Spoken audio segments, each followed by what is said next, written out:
कर जोरूं विनती करूं, धरूं चरण पर शीश। गुरु राम देवानंद जी महाराज ने दियो नाम बख्शीश। कोटि कोटि सिजदा करूं, कोटि कोटि प्रणाम। चरण कमल में राखियो मैं बंदी जाम गुलाम।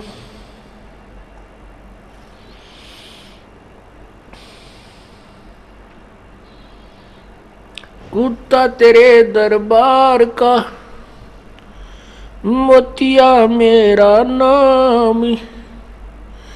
गले प्रेम की जेवड़ी, जहाँ खेचो वहाँ जाऊं मैं। तो करो तो बावड़ू, दूर दूर करो तो जाऊं। ज्यों राखो त्यों ही रहूं, जो देवो सो खाऊं।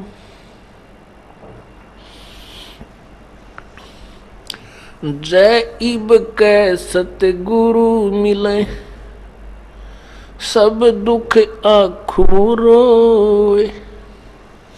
चरणों ऊपर शीस धरूं, कहूँ जो कहनी हो।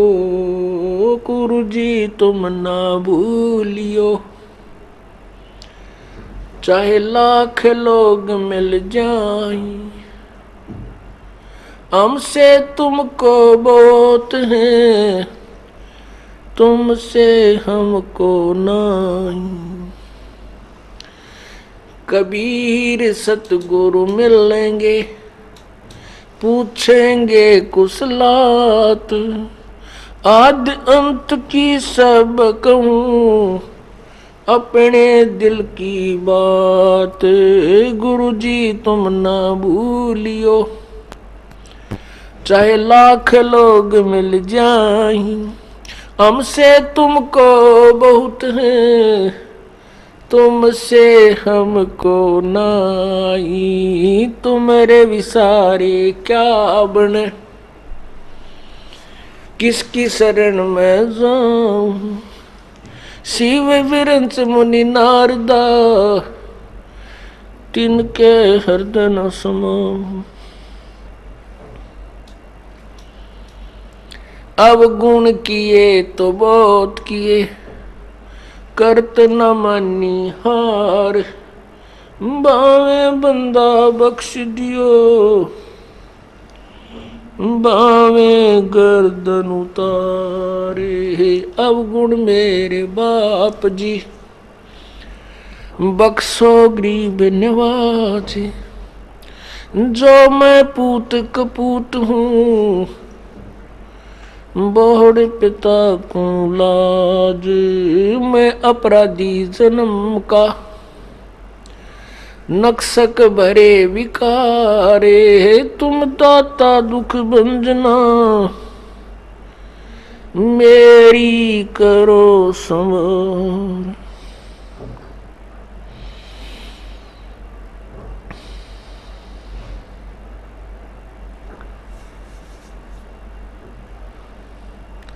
राम नाम रटते रहो, राम नाम रटते रहो। जब तक घट में प्राण, कबहू तो दीन दयाल के भनक पड़ेगी कौन।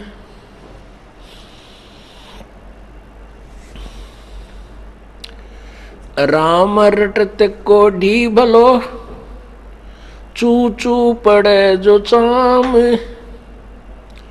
वो सुंदर शरीर किस काम का, जामुख नाही नाम।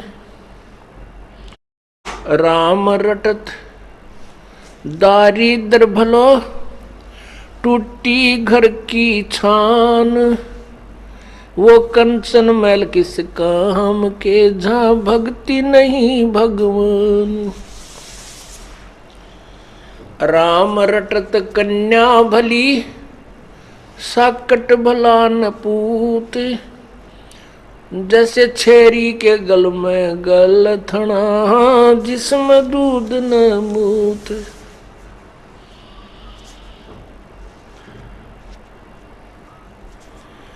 भाई लूट सको तो लूटियो, राम नाम की लूट। पीछे फिर पछताओगे, प्राण जाएंगे छूट। नहीं भरोसा देही का, ये बिनस जावे छिन माही। श्वास उश्वास में नाम जपो हो, और यतन कछु नाही। श्वास उश्वास में नाम जपो, व्यर्था श्वास मत खो। ना जाने इसे श्वास को हो, आवण हो कि न हो।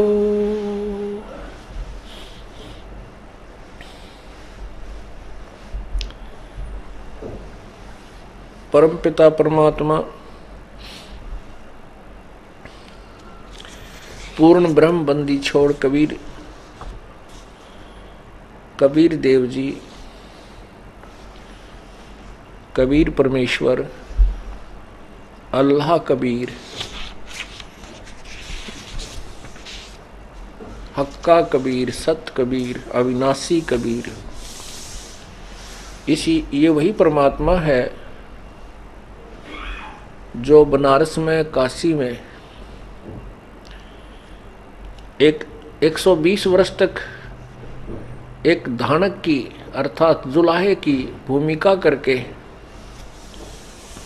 अपने तत्व ज्ञान का प्रचार करके और अपनी समर्थता का प्रमाण दे करके सह शरीर सतलोक चले गए थे। सह शरीर आए थे, सह शरीर सतलोक चले गए थे। पूरे विश्व में एक यही पूर्ण रूप से एक उदाहरण है, एक प्रमाण है कि परमात्मा सह शरीर आए थे और सह शरीर वापस गए थे।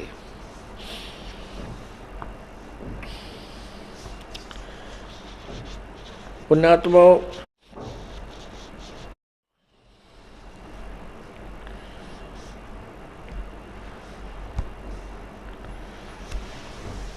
आपका सौभाग्य है कि आपको ये तत्व ज्ञान सुनने को मिला।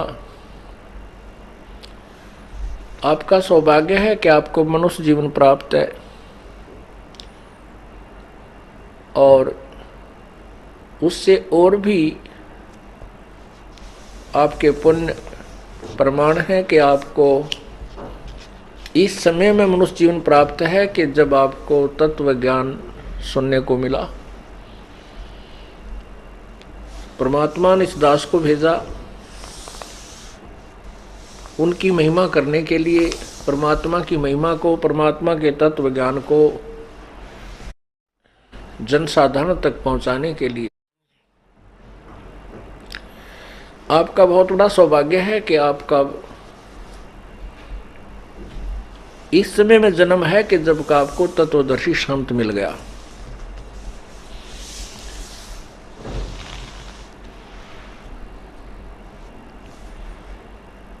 पूर्ण परमात्मा की प्राप्ति के लिए आत्मा उसी दिन से प्रयत्नशील है जिस दिन से ये उससे बिछुड़ी है, क्योंकि काल भगवान ने उसी दिन अपने रंग दिखाने शुरू कर दिए थे जिस दिन से हम इसे मिले। अर्थात हम सभी आत्माएं दुर्गा के अंदर थे और दुर्गा एक युवती लड़की परमात्मा ने बनाई और इस काल के पास भेजी थी। इस काल भगवान ने उसके साथ उसी समय से दुर्व्यवहार शुरू कर दिया था और उसी समय से वो परमात्मा को पुकारने लग गई थी, मेरी रक्षा करो, मुझे बचाओ। उसके बाद फिर हमारा जन्म हुआ। हम यहाँ पर काल ने सूझबूझ से इस 5 तत्वों की कैद में बांध करके ये झूठा सारा साजबाज हमारे ऊपर जकड़ दिया और हमें जीव बना दिया।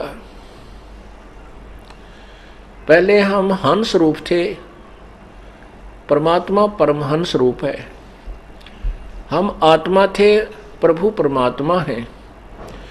आत्मा और परमात्मा के गुण बहुत से मिलते जुलते हैं, केवल सामर्थ्य में अंतर है। बाकी परमात्मा का शरीर भी नूरी है, हमारा शरीर भी वहाँ नूर का होता है। आत्मा भी अविनाशी है, प्रभु भी अविनाशी है, लेकिन परमात्मा समर्थ है और आत्मा समर्थ नहीं है। अब हम वहां पर परमात्मा जैसे गुणों युक्त थे और यहां आकर के हम जीव बन गए। धर्मदास साहिब जी कहते हैं, मेरे हंसा भाई हंस रूप था जब तू आया, अपना स्वरूप भूल में भूला तात जीव कहाया। मेरे हंसा भाई तू हंस रूप था जब तू आया। अब हमने उस परमात्मा को पाने के लिए फिर हंस ही बनना होगा, तभी हम उस परमेश्वर को पा सकेंगे, उसके लोक में रह सकेंगे। उसी समय से ये आत्मा परमात्मा की चाह में लगी हुई है। इस काल भगवान ने अपनी सूझबूझ से इस जीव आत्मा को भ्रमित कर दिया। झूठे गुरु बना के, झूठे संत भेज के शास्त्र विरुद्ध साधना पर सबको आरूढ़ कर दिया। पूर्ण परमात्मा का नामो निशान मिटा दिया। भगवान कैसा है, कौन है, ये सारी रोल गदोड़ कर दी। कोई कहता है भगवान निराकार है, कोई कहता है भगवान विष्णु है, कोई कहता है भगवान शिव जी है, कोई कहता है भगवान ब्रह्मा है, यही सर्वसृष्टि रचनहार है। कोई कहता है भगवान तो ब्रह्म है। यानी किसी की भी थ्योरी, किसी का भी सिद्धांत एक दूसरे से मेल नहीं करता। जो लोकवेद है, लोकवेद के आधार से सभी आधारित हो गए। न तो पवित्र हिंदू धर्म के अनुयायियों को अपने पवित्र सदग्रंथों के विषय में जानकारी, और न ही पवित्र ईसाई धर्म के अनुयायियों को अपने ही सदग्रंथ के, अपने ही पवित्र बाइबल के विषय में जानकारी कि वो क्या बताना चाहता है, क्या संदेश दे रहा है। परमात्मा साकार है या निराकार, कौन है, कहाँ रहता है, ये सब विद्वान है हमारे सदग्रंथों में। लेकिन हमें जो ज्ञान प्राप्त है वो लोकवेद के आधार से है। नहीं पवित्र मुसलमान धर्म के अनुयायियों को पवित्र कुरान शरीफ के विषय में जानकारी है कि वो क्या संदेश हमें देना चाहता है। केवल लोकवेद के आधार से हमने जो सुनाया है कि अल्लाह परमात्मा गॉड निराकार है, वो फॉर्मलेस है, बेचून है, अर्थात उसकी कोई आकार नहीं है, वो केवल उसकी शक्ति सर्वव्यापक है। तो इस तरह की थ्योरी से, इस तरह के सिद्धांत से हम एक दूसरे से सुनकर संतुष्ट हो चुके थे।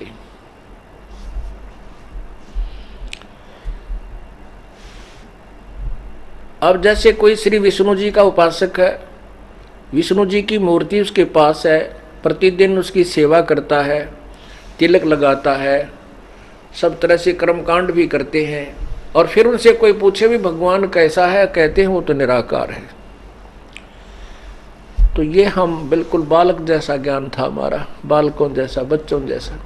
ऋषि महर्षि और ब्रह्मा विष्णु महेश का भी ज्ञान बच्चों जैसा ज्ञान है, वो सदग्रंथों से अपरिचित है। अब यहां समस्या आती है कि जब ब्रह्मा विष्णु महेश के बारे में कहते हैं कि उनको भी ज्ञान नहीं है,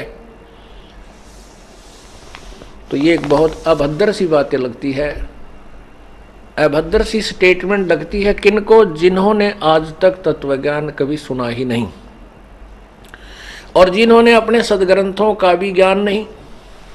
उसके लिए आपको थोड़ा सा सदग्रंथों का सहारा लेना पड़ेगा। पुण्यात्माओं, ये एक ऐसी जटिल समस्या होगी कि भगवान को भगवान सिद्ध करने के लिए ना जाने कितने प्रमाण देने पड़ते हैं।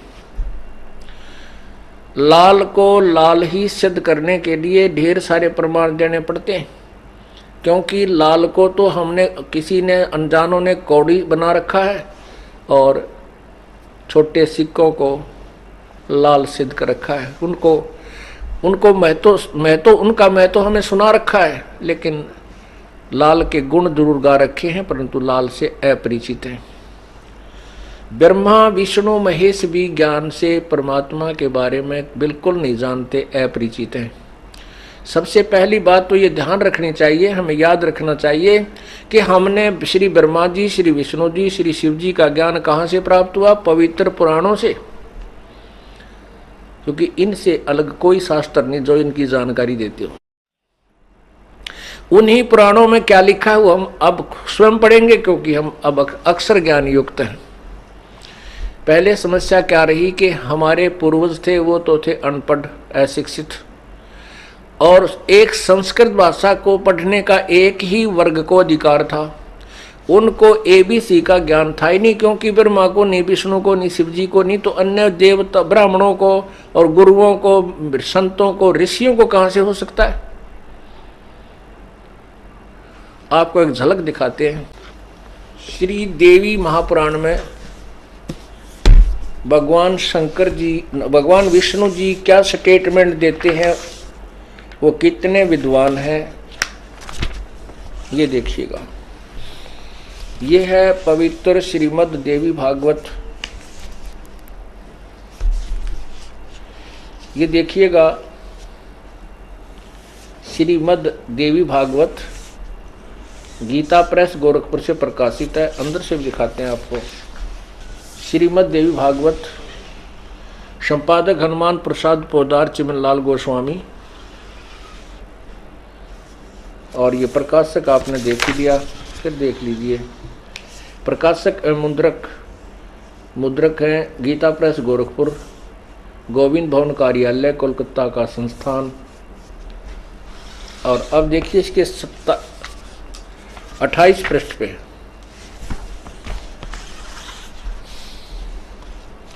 ये है पहला सकंद और अध्याय नंबर 4, पहला सकंद अध्याय नंबर 4, क्योंकि ये 3 यहाँ समाप्त होता है। 1 से 3 की व्याख्या 27 पर समाप्त हो जाती है, 27 से ही चौथा प्रारंभ हो जाता है। 28 पे हम आपको पढ़कर सुना रहे हैं। 28 पे, ये 28 है।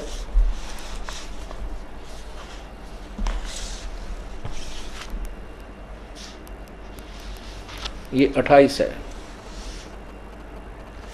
और ये पहला सकंद। यहाँ क्या लिखा है? नारद जी ने कहा, महाभाग व्यास जी, तुम इस विषय में जो पूछ रहे हो, ठीक यही प्रश्न मेरे पिताजी ने भगवान श्री हरि से किया था। वेदादि देवाधिदेव, यानी भगवानों के भगवान, देवताओं के देवता भगवान जगत के स्वामी हैं। लक्ष्मी जी उनकी सेवा में उपस्थित रहती हैं। दिव्य कौस्तुभमणि उनकी शोभा बढ़ाती है। वे शंख चक्र गदा लिए रहते हैं, पीतांबर धारण करते हैं, 4 भुजाएं, वक्षस्थल पर श्रीवत्स चिन्ह चमकता रहता है। वे चराचर जगत के आश्रय दाता हैं, जगत गुरु एवं देवताओं के भी देवता हैं। ऐसे जगत प्रभु भगवान श्री हरि महान तप कर रहे थे, उनकी समाधि लगी थी। यह देखकर मेरे पिता ब्रह्मा जी को बड़ा आश्चर्य हुआ, नारद जी बता रहे हैं। अतः उन्होंने उनसे जानने की इच्छा प्रकट की। ब्रह्मा जी ने पूछा, प्रभो, आप देवताओं के अध्यक्ष, जगत के स्वामी, भूत भविष्य एवं वर्तमान सभी जीवों के एकमात्र शासक हैं। भगवान, फिर आप क्यों तपस्या कर रहे हैं और किस देवता की आराधना में ध्यान मगन है? मुझे असीम आश्चर्य तो यह हो रहा है कि आप देवेश्वर एवं सारे संसार के शासक होते हुए भी समाधि लगाए बैठे हैं। ब्रह्मा जी के विनीत वचन सुनकर भगवान श्री हरि ने कहने लगे, भगवान ब्रह्मन, सावधान होकर सुनो। मैं अपने मन का विचार व्यक्त करता हूँ। देवता, दानव, मानव ये सब यही जानते हैं कि तुम सृष्टि करते हो, मैं पालन करता हूँ और संकर संहार किया करते हैं। किंतु फिर भी वेद के पारगामी पुरुष अपनी युक्ति से यह सिद्ध करते हैं कि रचने, पालने और संहार करने की यह योग्यता जो हमें मिली है, इसकी अधिष्ठात्री शक्ति देवी है।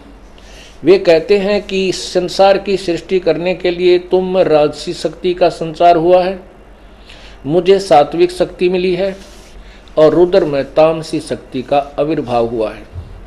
उस शक्ति के अभाव में तुम इस संसार की सृष्टि नहीं कर सकते, मैं पालन करने में सफल नहीं हो सकता और रुद्र से संहार कार्य होना भी संभव नहीं है। ब्रह्मा जी, हम सभी उस शक्ति के सहारे ही अपने कार्य में सदा सफल होते आए हैं। सुवर्त प्रत्यक्ष और परोक्ष दोनों ही उदाहरण मैं तुम्हारे सामने रखता हूँ।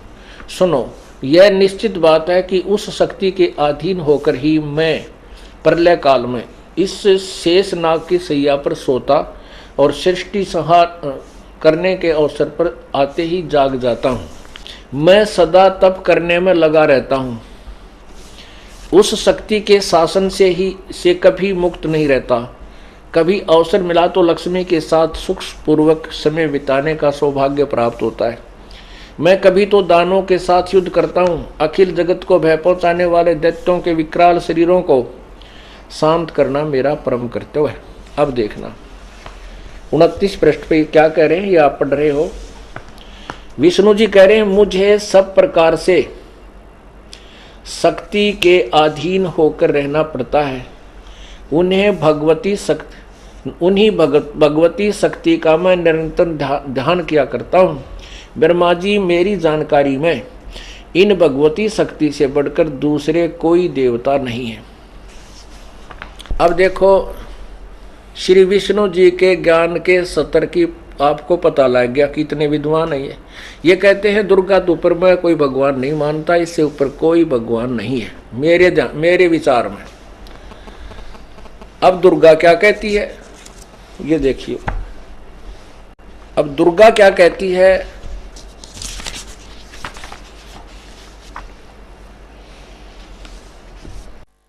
अभी आपने भगवान श्री हरि यानी भगवान विष्णु जी की जो जानकारी प्राप्त की, वो कहते हैं कि मेरे सोच में, मेरे ज्ञान में, मेरे जो नॉलेज है उसमें दुर्गा से ऊपर कोई परमात्मा नहीं है। और दुर्गा क्या कहती है कि तुम दोनों मेरा और उस ब्रह्म का ध्यान करो।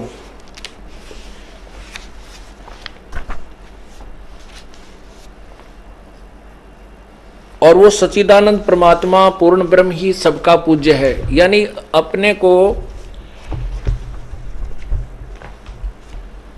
से ऊपर अन्य भगवान यानी पूर्ण परमात्मा की भक्ति की तरफ वो संकेत करती है।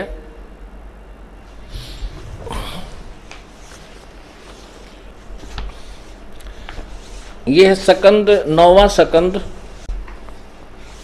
यही वो दुर्गा शक्ति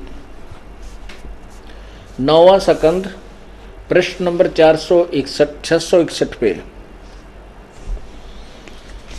यहाँ क्या लिखा है कि ब्रह्मा विष्णु और शिव और ऋषि आदि सभी सच्चिदानंद ब्रह्म में प्रवेश कर जाते हैं। जब सब ब्रह्मांडों की जो है ना विनाश होता है, उस ब्रह्म में ही प्रकृति भी लीन हो जाती है। प्रकृति पुरुष एक ही हो जाते हैं मुने। अब देखना, ब्रह्मा विष्णु शिव और ऋषि आदि सभी सच्चिदानंद ब्रह्म में प्रवेश कर जाते हैं। और उस तत्ब्रह्म में, जैसे आपको गीता जी अध्याय नंबर 7 के मंत्र नंबर 29 में विवरण सुना कि गीता ज्ञानदाता कहता है कि उस तत्ब्रह्म को जानकर सर्व अखिल जो है ज्ञान को, तत्व ज्ञान को समझकर उसके पश्चात साधक केवल जन्म मरण से ही छुटकारा पाने की चेष्टा करता है। गीता जी अध्याय नंबर 8 के मंत्र नंबर प्रथम में अर्जुन ने पूछा, भगवान किम तत्ब्रह्म, वो तत्ब्रह्म है कौन, वह ब्रह्म कौन है। 8वें अध्याय के 3रे श्लोक में भगवान गीता ज्ञानदाता ने उत्तर दिया कि वो परम अक्षर ब्रह्म है, वो तत्ब्रह्म, वो पूर्ण ब्रह्म है, परम अक्षर ब्रह्म है। उसी के विषय में आप देखिएगा, ब्रह्मा विष्णु शिव और ऋषि आदि सभी सच्चिदानंद ब्रह्म में प्रवेश कर जाते हैं। उस ब्रह्म में ही प्रकृति भी लीन हो जाती है, दुर्गा भी, प्रकृति और पुरुष एक हो जाते हैं। या देखिए, संपूर्ण ब्रह्मांडों के जो एकमात्र ईश्वर हैं उन्हें परमात्मा कहा जाता है। उनका विग्रह सत्य चित्त और आनंद में है। ब्रह्मा, प्रभृति देवता, महाविराट और स्वल्प विराट सभी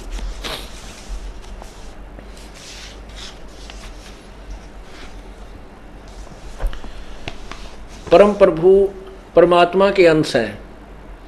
ये जो नीचे के जैसे ब्रह्मा विष्णु महेश और ये काल यानी विराट, ये सारे के सारे उसी परम पिता के उसी के अंश हैं। ये भगवान नहीं है, समर्थ नहीं है।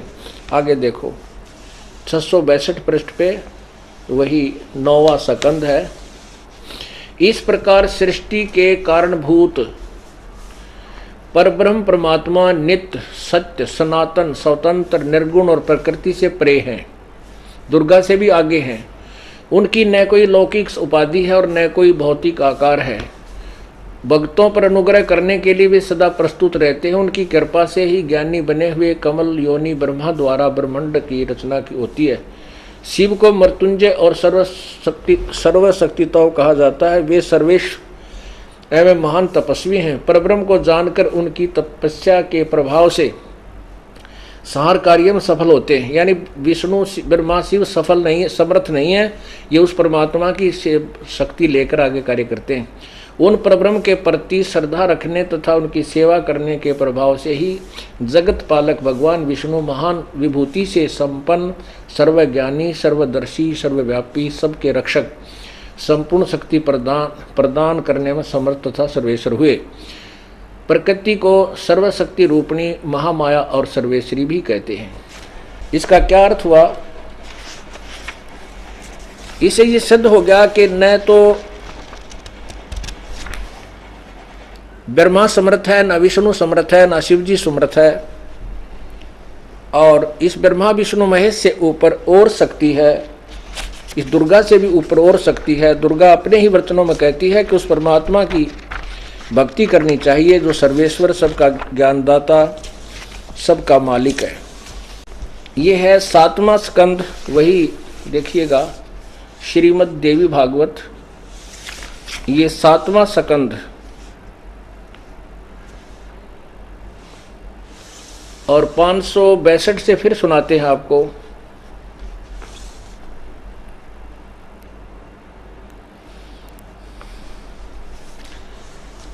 अब आपने भगवान विष्णु जी की स्टेटमेंट सुनी कि मैं तो दुर्गा से ऊपर किसी को भगवान नहीं मानता।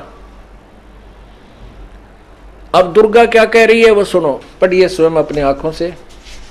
देवी द्वारा हिमालय को ज्ञान उपदेश, या खुद देवी कह रही है।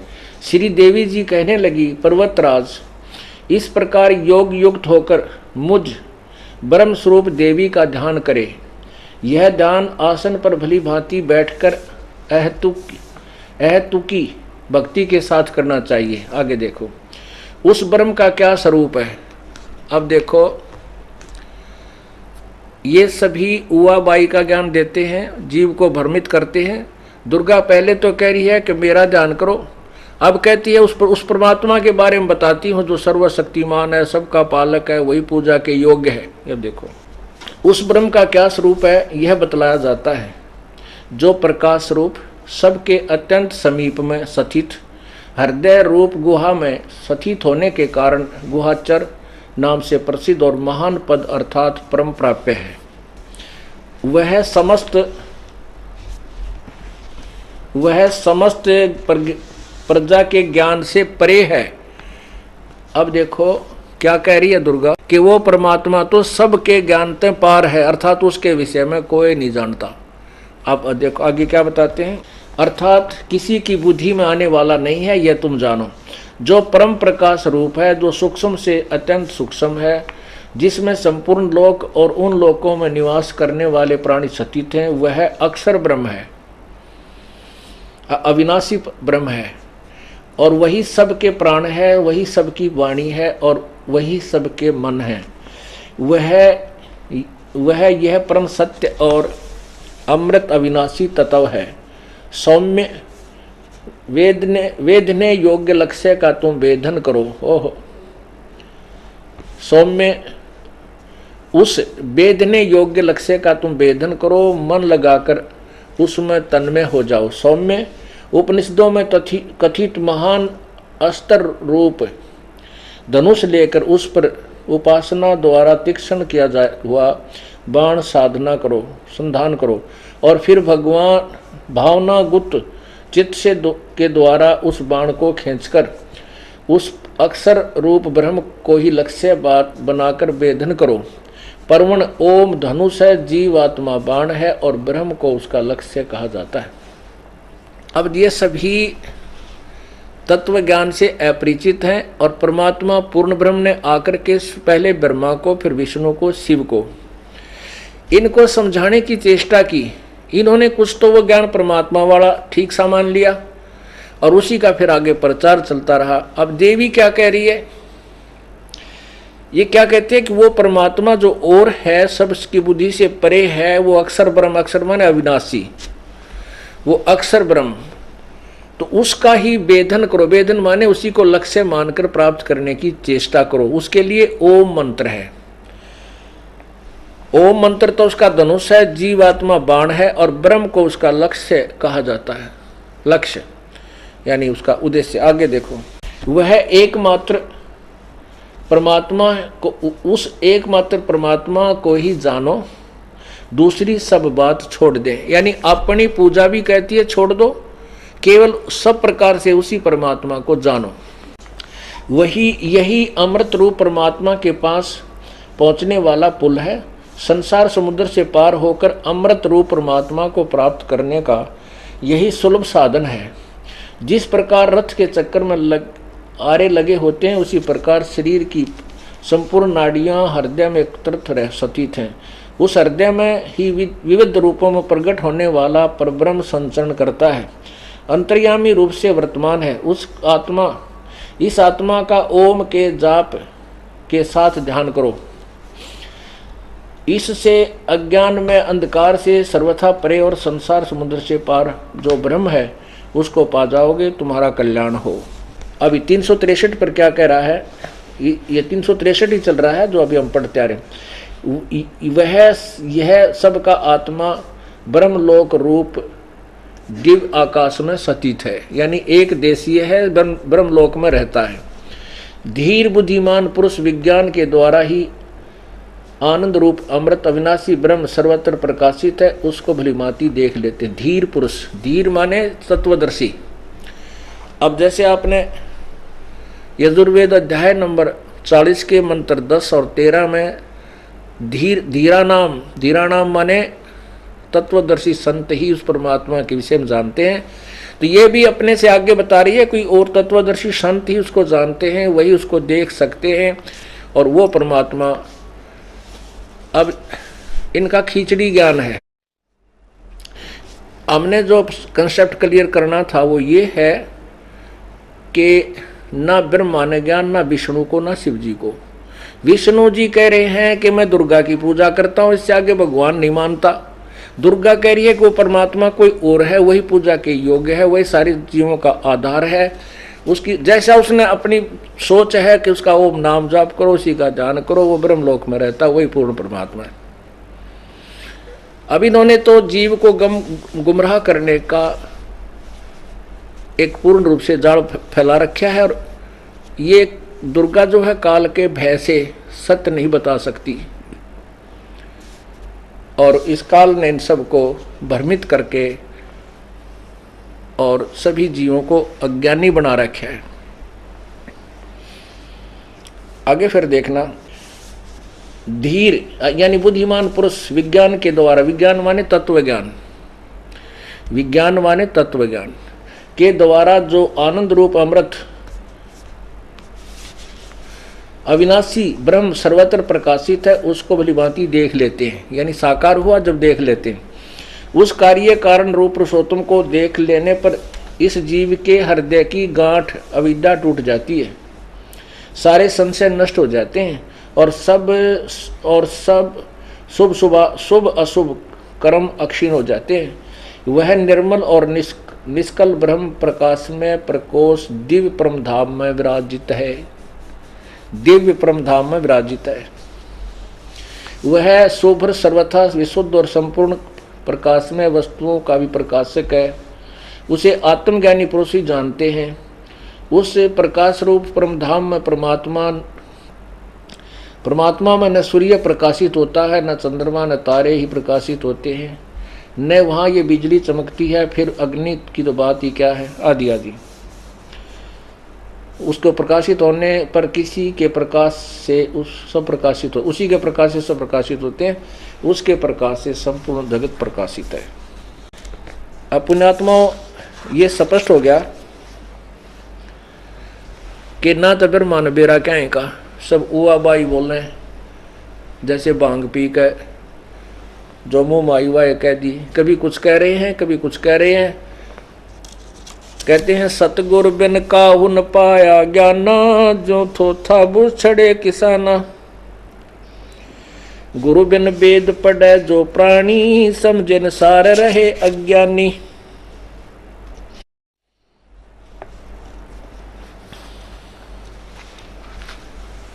अब गुरु कौन है? तत्वदर्शी संत को गुरु कहते हैं, सतगुरु। वैसे तो गुरु शब्द बहुत है। गुरु का अर्थ होता है ज्ञान प्रदान करने वाला, अंधेरे से उजाले की ओर ले जाने वाला, टीचर। लेकिन सतगुरु इसलिए कहना पड़ा क्योंकि झूठे गुरु गणे हो गए, इसलिए सच्चा गुरु कहना पड़ा, बोलना पड़ा। यही पवित्र सदग्रंथ हैं। इनको चारों वेदों को, पवित्र गीता जी को, पवित्र चारों वेदों को और पवित्र 18 पुराणों को लिपिबद्ध किए लगभग 5500 वर्ष हो गए। और आज तक हिंदू समाज जो इनके विषय में अपना दावा करता है, हिंदू समाज पवित्र हिंदू धर्म के अनुयायियों को अपने सदग्रंथों का कै ख का ज्ञान नहीं है।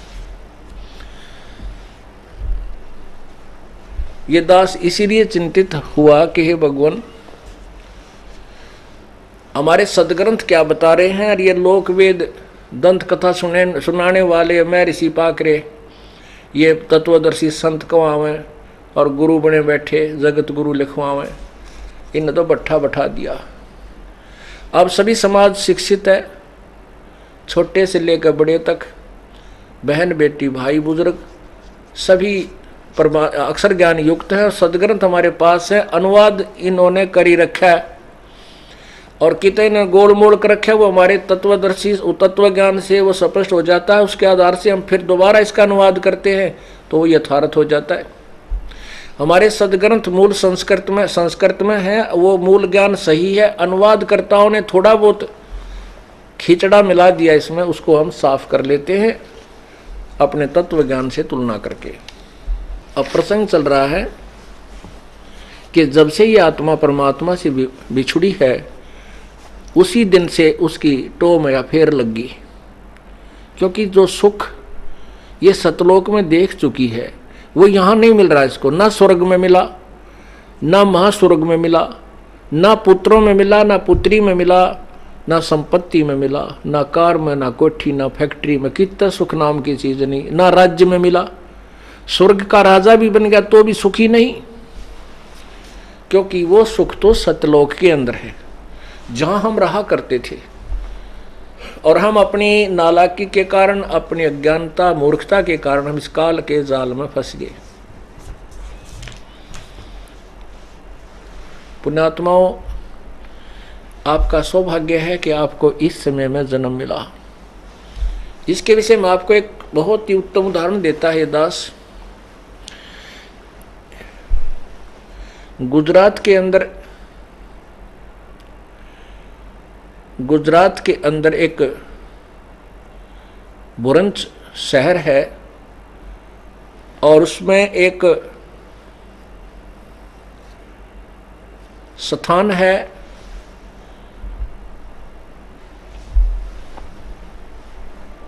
वहां पर उसे शुक्ल तीर्थ बोलते थे उस समय में।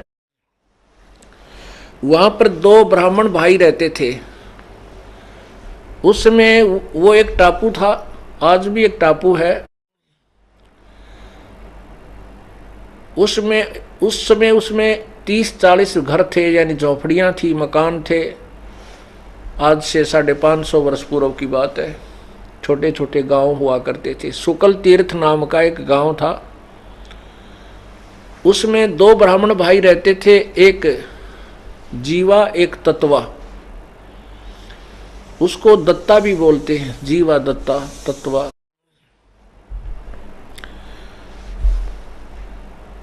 उन्होंने सत्संग सुने।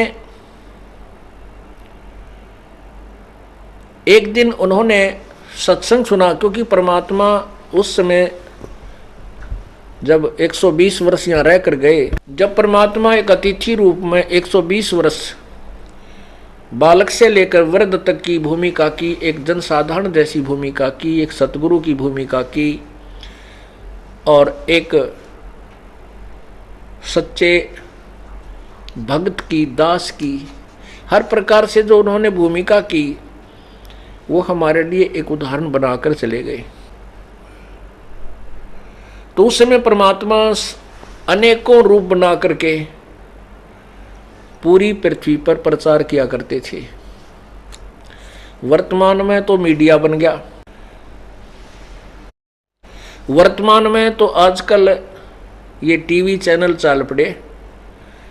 एक ही वक्ता और करोड़ों स्थानों पर टीवी के माध्यम से सत्संग सुना सकता है।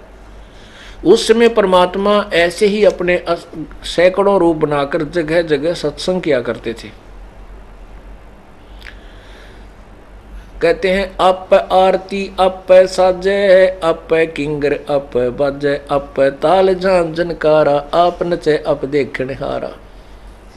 परमात्मा अपने कामना आप सभी आप करता है।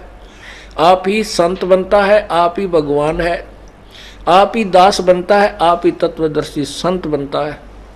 स्वयं ही सतगुरु की भूमिका करते हैं। अपने अन्य रूप में वो परमात्मा गुजरात में उसी शहर के शुक्ल तीर्थ के पास सत्संग फरमा रहे थे। ये जीवा और तत्वा दोनों भाई परमात्मा की चाह में सत्संग सुनने, जहाँ भी किसी ऋषि महर्षि या भगत संत का कोई सत्संग सुनते थे, दोनों भाई सारे काम न त्याग के वहाँ पहुँच जाते थे। परमेश्वर ने सत्संग यही फरमाया कि पूर्ण संत बिना मोक्ष नहीं हो सकता, और पूर्ण संत के बिना साधना करना भी व्यर्थ है। इस तरह बहुत लंबे चौड़े परमात्मा ने प्रमाण दे करके सत्संग किया, जिससे जीवा और तत्वा के हृदय में यह बात समा गई कि अभी जब तक पूर्ण संत नहीं मिलेगा और वैसे साधना करना व्यर्थ है, डले ढोने वाली बात है, तो क्यों ना पहले हम तत्वदर्शी कोई परम संत की ही खोज करें, उसके बाद ही हम साधना शुरू कराएंगे। उन्होंने सोचा हम जिस भी ऋषि महर्षि मंडलेश्वर या सुप्रसिद्ध संत का सत्संग सुनने जाते हैं, तो जिसका भी सत्संग सुनते हैं हमने तो सारे बढ़िया लगे। हमने तो कोई से भी संत भगत का ज्ञान है, संत का बुरा नहीं लगता, आनंद आता है। सभी का ज्ञान ऐसा लगता है जैसे एक से एक का बढ़कर है। अब ये निर्णय कैसे करें भाई कौन सा पूरा है और कौन सा पूरा को नहीं। अब वो भोले भाले थे,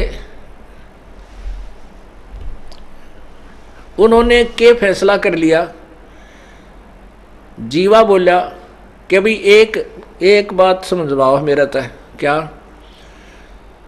एक सूखे वट वृक्ष की, बड़के पेड़ की एक सूखी डाली थी, टहनी, वह अपने आंगन में गाड़ दी। जैसे पौधा लगा कर ऐसे गड्ढा खोद कर, और उसमें वह सूखी टहनी, बड़की वट वृक्ष की सूखी टहनी गाड़ दी, जैसे पौधा लगा कर। और कहने लगा, जीवा बोला, भाई एक काम करते हैं, हमारा तेनों समझ में आता नहीं किसका ज्ञान खरा है किसका खरा को नहीं, कौन संत पूरा है कौन अधूरा है।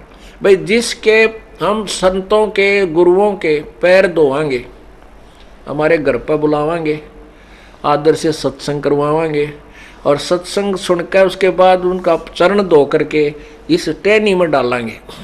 यदि ये टहनी हरी होगी तो पूरा संत मानांगे, नहीं तब हम नाम लिया को नहीं। चाहे इससे अच्छा तो ना भक्ति करें, वो बढ़िया।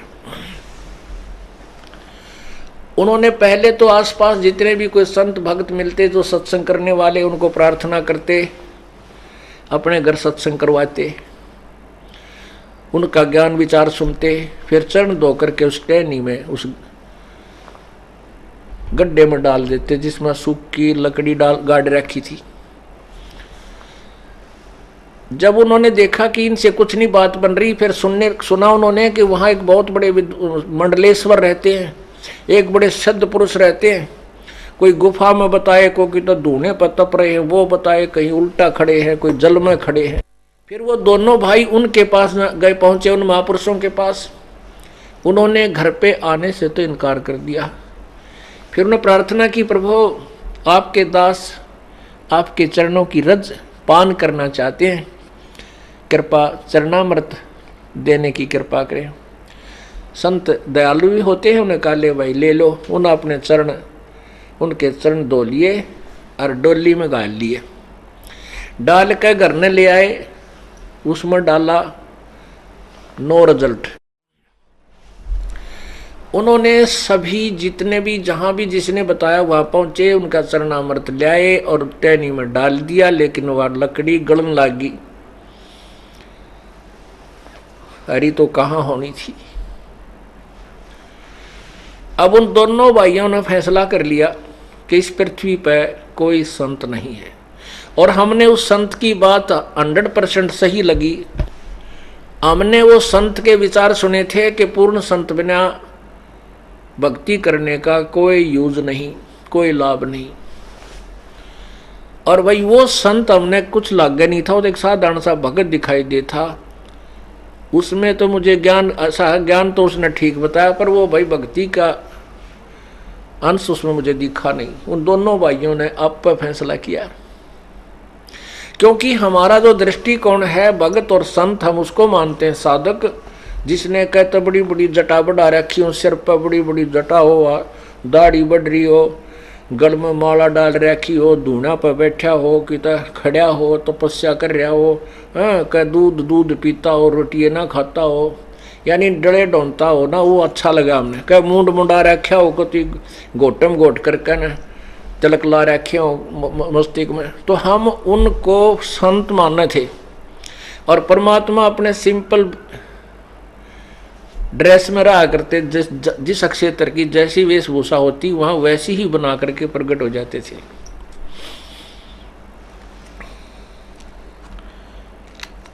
तो फिर उन्होंने वो परमात्मा को पहचान नहीं सके। उन्होंने ये एक का फैसला कर लिया और दोनों भाई रोने लगे। दोनों भाई रोने लगे बैठ के घर में और कहने लगे, हे परमात्मा, हम पापियों का अगर जीवन और इस जीवन को समाप्त कर दो, मानुष जीवन के। हे परमात्मा, जो शेष जीवन हमारा मनुष्य का बचा हुआ हो, इसको उस समय पर देना मालिक जब पृथ्वी पर पूर्ण संत आए हुए हों। ऐसा कहकर फूट फूट कर रोने लगे बुरी तरह, और कोई संसार में कुछ भी वस्तु उनको अच्छी नहीं लगे। बार बार यही प्रार्थना करते हैं, परमात्मा ये मनुष्य जीवन व्यर्थ है, हे भगवान ये अनमोल पूंजी जाने लग रही है, संत परम मिले नहीं और ये मोक्ष हो नहीं सकता। और फिर ना जाने कितने युगों के बाद या कितने जन्म 84 लाख योनियां भोगने के उपरांत कभी मनुष्य जीवन मिले। इसलिए परमात्मा अपने दासों के इस शरीर का अंत कर दो और ये शेष समास प्रभु उस समय दे देना, चाहे थोड़ा ही समय बचा हो हमारा, जिस समय पृथ्वी पर कोई परम संत आया हो। इस तरह वो बहुत बुरी तरह थके हुए दुखी होकर के अपने घर पर बैठ गए। संसार में कोई संत नहीं, कितने धक्के खाने की आवश्यकता नहीं, अपना जीवन अंत यही हो जाए तो बढ़िया है। अब वो अंतर्यामी कहते हैं, गोता मारूं स्वर्ग में जा बैठूं पाताले, गरीब दास ढूंढता फिरूं अपने हीरे माणिक लाल, सोल सल सीधर मैं करूं अपने जन के काज, अपने हंस के लिए मैं ना जाने के छल सीधर का अर्थ होता है ना मेरा किस रूप में झूठ साची यानी करके अपनी प्यारी आत्मा को हम अपनी शरणों में लेकर ही छोड़ता हूं। अब जिसको परमात्मा की तरफ इतनी हो जाती है, भगवान निकट पहुंच जाता है उसके पास। कबीर परमात्मा जब उनमें ये तड़फ बनी, परमात्मा एक वैसे अपने सिंपल वेशभूषा में और दाढ़ी बढ़ा रखी थी प्रभु ने, ऊपर टोपी पहन रखी। अब परमात्मा कबीर परमेश्वर जी जीवा दत्ता की झोंपड़ी के सामने से और ऐसे गली से गुजर रहे थे, जीवा बाहर खड़ा था। अब पुण्यात्मा होती हैं, उन्होंने परमात्मा की दाढ़ी बढ़ी हुई थी, उसने सोचा ये महात्मा है, चरणों में प्रणाम किया। महाराज सत साहेब राम राम राम राम भाई नो कहेगा भगवान आगे न चल पड़े। अब कहते हैं, करे करावे साइया मन में लहर उठा, तादू सिरदर जीव कह वो आप बगल हो जा। अंदर प्रेरणा करी मालिक ने जीवा कहे, जैसे इस संत ने क्यों ना अपने घर बुला लूं, ईसा महात्मा बहुत अच्छा लग रहा है मुझे तो, क्योंकि आत्मा को परमात्मा खींचता है। जब आत्मा के साथ से भगवान जा रहा था तो उसके अंदर एक विशेष कसक होगी। वो अपने भाई दत्ता के पास आया, अंदर आकर कहने लगा, दत्ता मेरी एक अर्ज है आपसे कि एक संत जावत गया है यहाँ से इधर को, आपकी आज्ञा हो तो बुला लिया उसको, सत्संग सुन लेंगे, उनका भी चरण धो लेंगे। दत्ता कहने लगा, भाई रहने दे, दबी दबाई बात ने क्यों याद दिवावे है और एक हफ्ते फिर रोना पड़ेगा। अब रहने दे, कोई संत है नहीं, ऐसे मंडलेश्वर हमने देख लिए, ये गलिया में फिरने वाला संत बता, ये काहे का संत मिलेगा। अब जीवा ने फिर प्रार्थना की कि परमात्मा अंदर प्रेरणा कर रहे थे, निकट आ बैठे।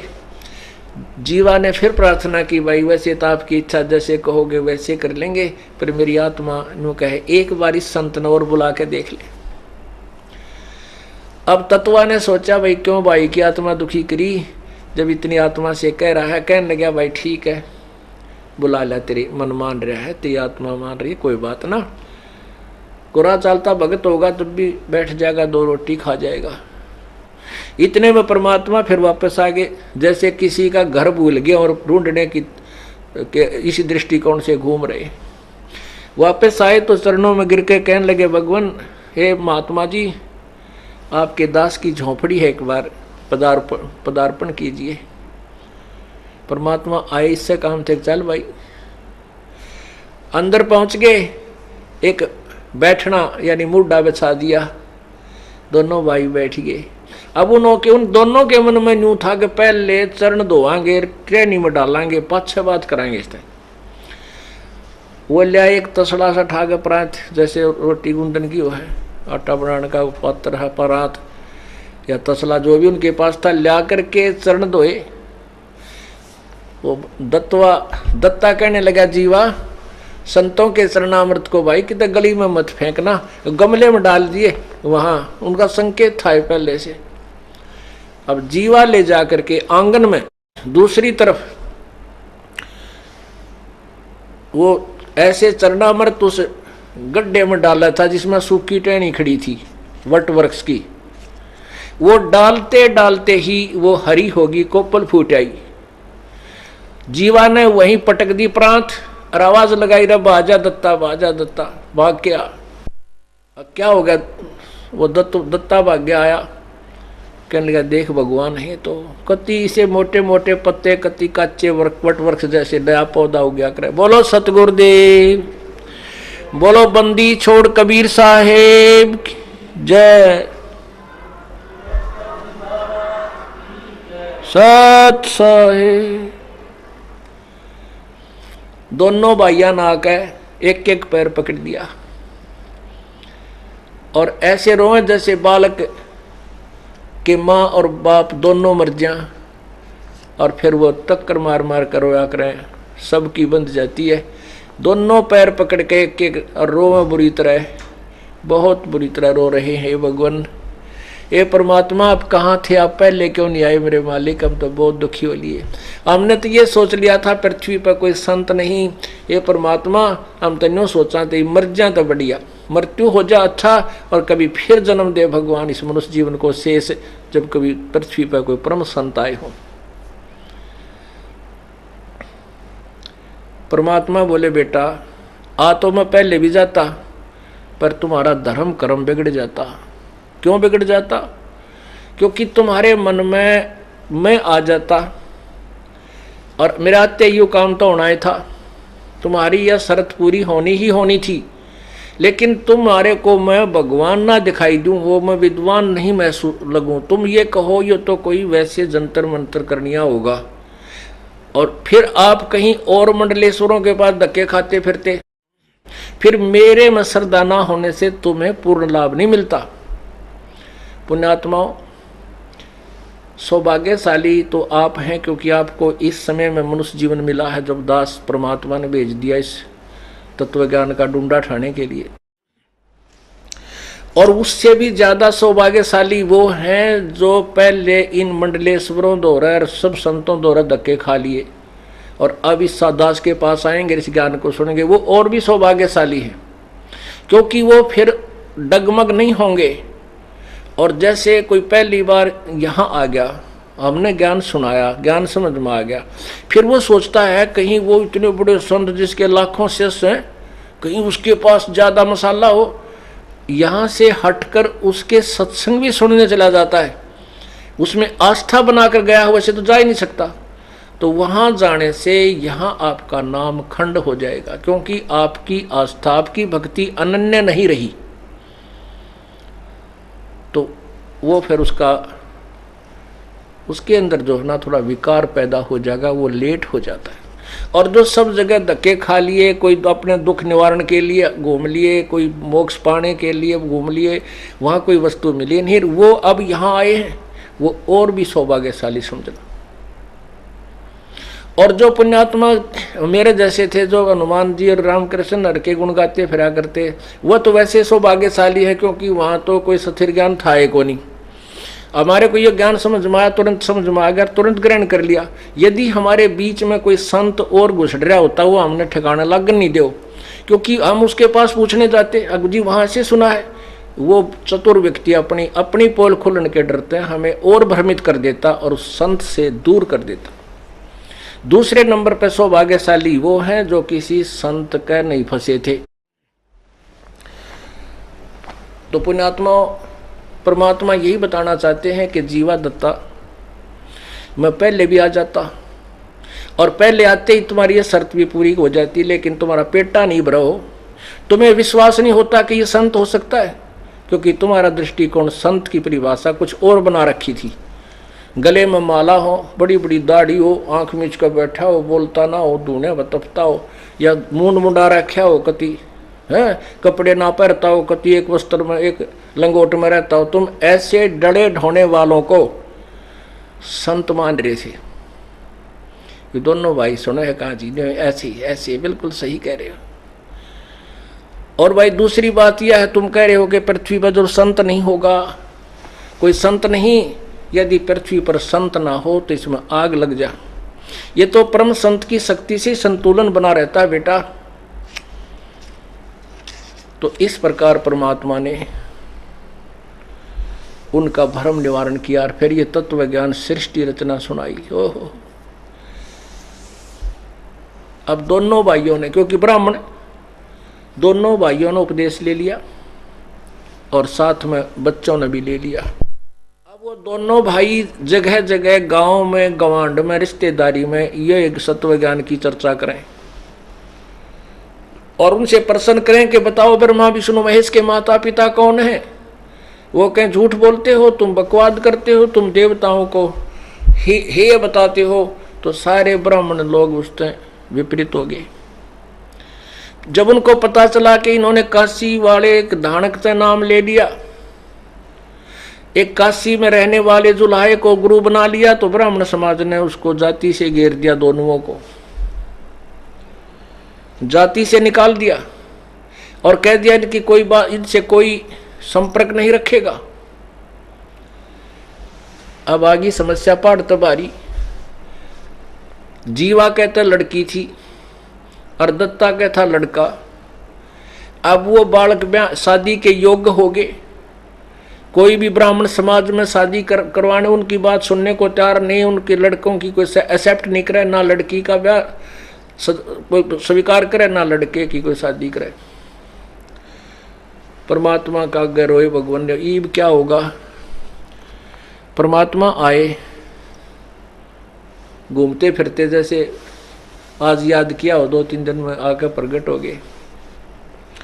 कहने लगे भगवान आपकी दया से ज्ञान समझ में आ गया, सिर धड़की बाजी दाता, अब बाढ़ में जाओ, ये समाज हमारे बात समझ में आ गई। पर एक समस्या होगी परमात्मा, मेरा तो एक लड़का एक लड़की, भाई का लड़का है, मेरा लड़की है। जीवा कहने लगा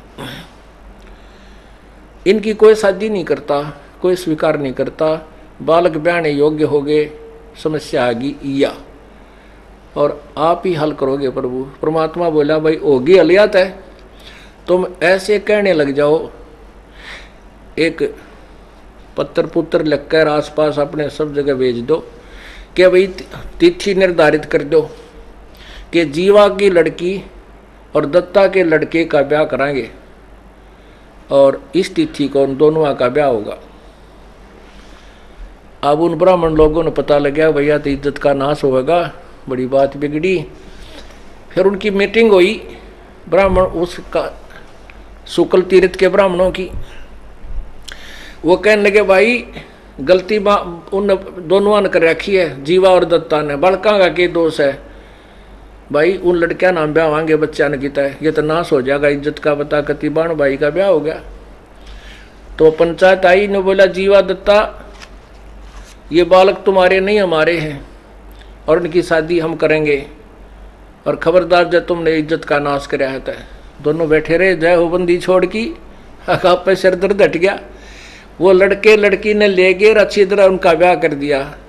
जब परमात्मा ने कहा, परमात्मा से कहा परमात्मा अपना तो इंग भी ना लागने दी ना फटकड़ी, ब्याह भी अगलैन कर दिया। तो वो सारी समस्या परमात्मा के कहते हैं, द्वार धनी के पड़ा रहे धक्के धनी के खा, 100 काल जकजोल ही पर द्वार छोड़ नहीं जा। परमात्मा आप ही फिर रास्ता निकालते हैं। तो पुण्यात्मा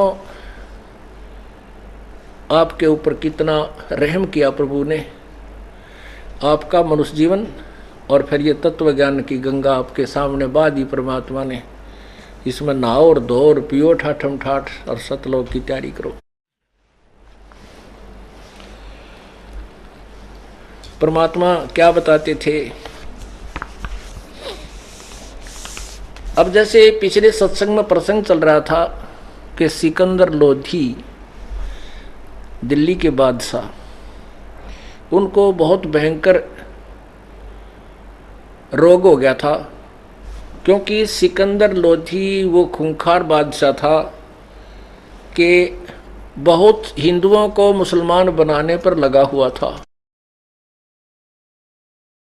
यदि परमात्मा उनको झटका नहीं देते तो शायद ही हिंदू नाम का कोई व्यक्ति बचता, सभी मुसलमान बन जाते, कुछ डरते बन जाते, कुछ लालच में बन जाते।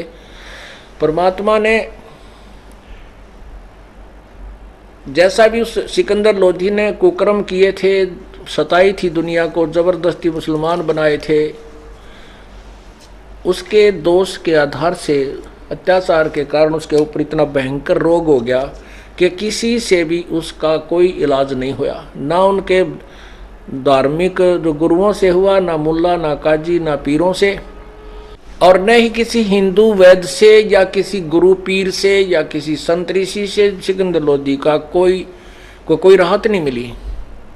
वो सभी यही कह देते थे बाद में, जब सारे जंतर मंत्र बता के उससे कोई लाभ नहीं हुआ, ये कह देते थे कि ये तेरे प्रारब्ध का रोग है, तेरे भाग में लिखा है, ये तो तुझे भोगना पड़ेगा सिकंदर जी, इसको कोई पृथ्वी पर कोई भी भगवान इसको समाप्त नहीं कर सकता। और वो उनको, क्योंकि उनके पास ज्ञान तो था ही नहीं, समाधान होगा कहाँ से। मासा घटे न तिल बधे, वेदना लिखे जो लेख, साचा सतगुरु मेट कर ऊपर मारे मेख। ठीक है, कबीर परमात्मा यानी पूर्ण ब्रह्म के अतिरिक्त कोई भी संत, कोई भी भगवान, ब्रह्मा विष्णु महेश, ब्रह्म पर ब्रह्म आदि, अब उनके मस्तिष्क भाग्य में लिखे हुए लेख में कोई परिवर्तन नहीं कर सकते, केवल पूर्ण परमात्मा ही परिवर्तन कर सकता है। अब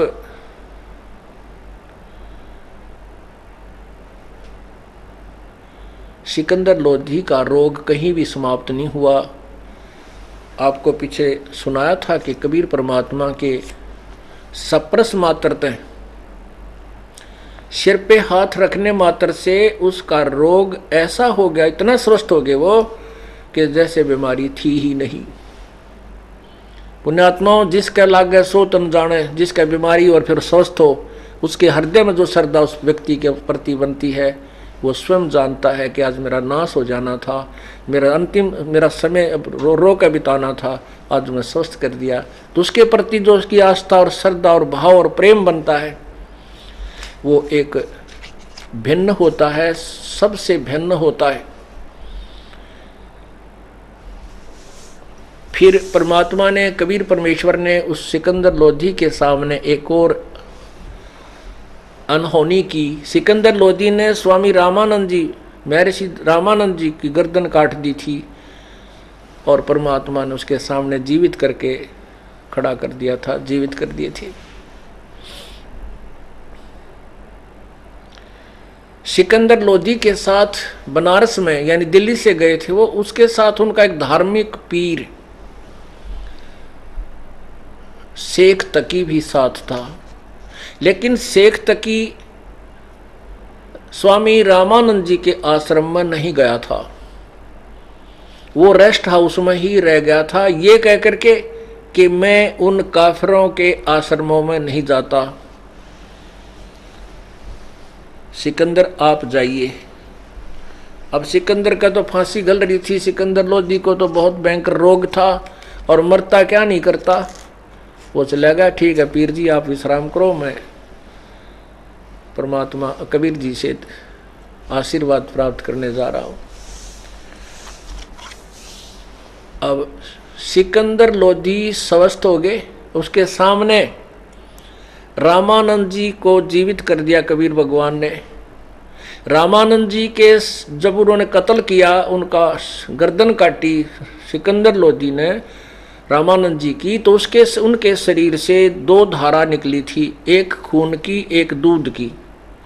तब उन्होंने कबीर साहब से प्रार्थना की थी रामानंद जी ने कि हे, जब वो जीवित हो गए थे, कि हे प्रभु मेरे शरीर से ये दूध और लहू, ये रक्त कैसे निकला? तो दूध ही निकलना था, चाहिए था, या रक्त, दूध भी नहीं हो सकता, रक्त ही निकलना चाहिए था, ये दूध किस लिए निकला? तब परमात्मा ने कहा था कि एक अच्छे सुयोग्य शिष्य की भूमिका, एक दास की भूमिका भी परमात्मा स्वयं ही करके दिखाने हमें आए थे कि ऐसे अपने गुरु के सामने ऐसी ऐसी भाषा का प्रयोग करना चाहिए। उन्होंने कहा कि हे स्वामी जी, हे गुरुदेव, आप तो अंतर्यामी हैं, जानी जान हैं, आप सब जानते हो, आप तो इस दास के मुख से कहलवाना चाहते हो। तब उन्होंने बताया था कि स्वामी जी, अभी तक पहले तो आप अन्य जाति वालों को हे समझते थे, ब्राह्मण वर्ग को ऊंच मानते थे, बाकी जाति वालों को आप न्यून मानते थे।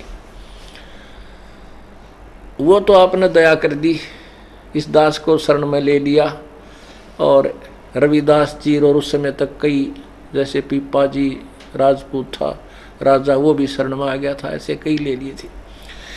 लेकिन परमात्मा, हे गुरुवर, अभी तक आप मुसलमानों को बुरा समझते हो, नीच समझते हो, हे समझते हो। हे प्रभु, हे स्वामी जी, ऊंच नीच कोई जाति या धर्म से, समुदाय से नहीं होता। ऊंच नीच इस विध है लोई, कर्म कुकर्म कावे दोई। ना तो सारे हिंदू अच्छे और ना सारे मुसलमान उच्च। जो बुरे हैं वो मुसलमानों में भी बुरे हैं, जो अच्छे हैं वो मुसलमानों में भी नेक बहुत है, और जो बुरे हैं वो हिंदुओं में भी निरे हैं, और अच्छे भी हैं वो हिंदुओं में भी बहुत कम नहीं है। ब्राह्मण भी इतने नीच हैं कि कसाई भी ना हो सकता, और केवल जाति या मजहब से जीव ऊंचा नहीं होता, उसके कर्म ऊंचे और नीचे होते हैं। जब तक आप बैर भाव से दूर नहीं होगे, राग द्वेष आपके अंदर से नहीं खत्म होगा, तब तक आप मोक्ष अधिकारी नहीं हो सकते। इसलिए आपके शरीर, आप आद्य सुपात्र हुए हो, पूर्ण सुपात्र नहीं हुए हो। जिसने भगवान चाहिए, जब उस ऐसे महापुरुष ने जाति का झंडा भी पाट दिया, एक धानक को सीने से लगा लिया था, अब फिर दूसरी चोट मार कर परमात्मा ने सीधे कर दिए। मुसलमानों को भी वो अपनी प्यारी आत्मा समझने लगा, और सिकंदर लोधी को सीने से लगा कर कहा, बेटा माफ कर दे मुझको, मेरे से बहुत भूल हुई थी।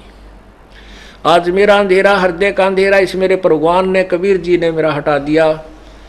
आज के बाद ये दास किसी भी वर्ग के, किसी भी समुदाय के, किसी भी धर्म के व्यक्ति को बुरा नहीं जानेगा। हाँ, कर्म आधार से ही उसको निर्णय लेगा।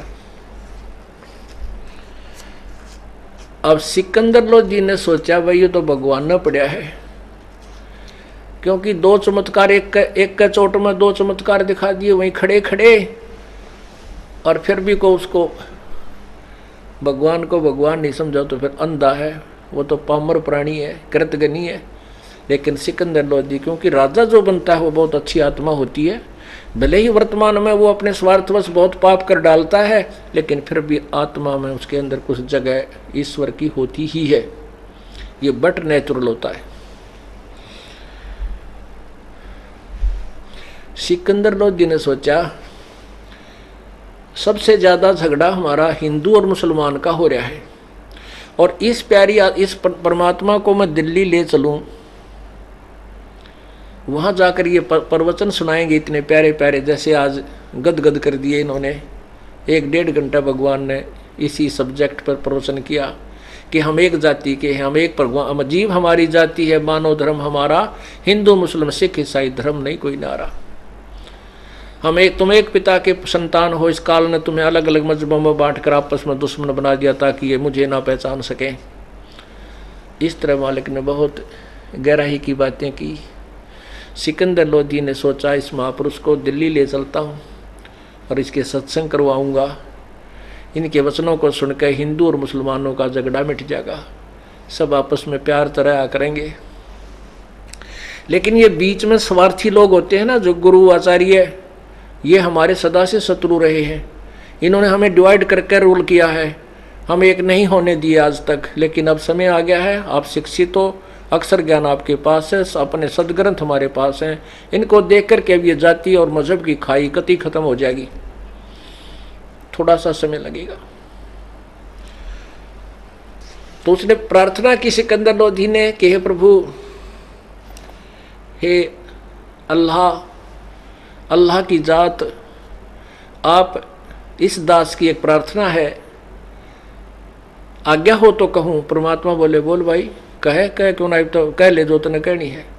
कहने लगे कि आप मेरे साथ दिल्ली चलो और वहाँ प्रचार करो मेरे दाता, या आपसी आग लगी हुई है खत्म हो जाएगी।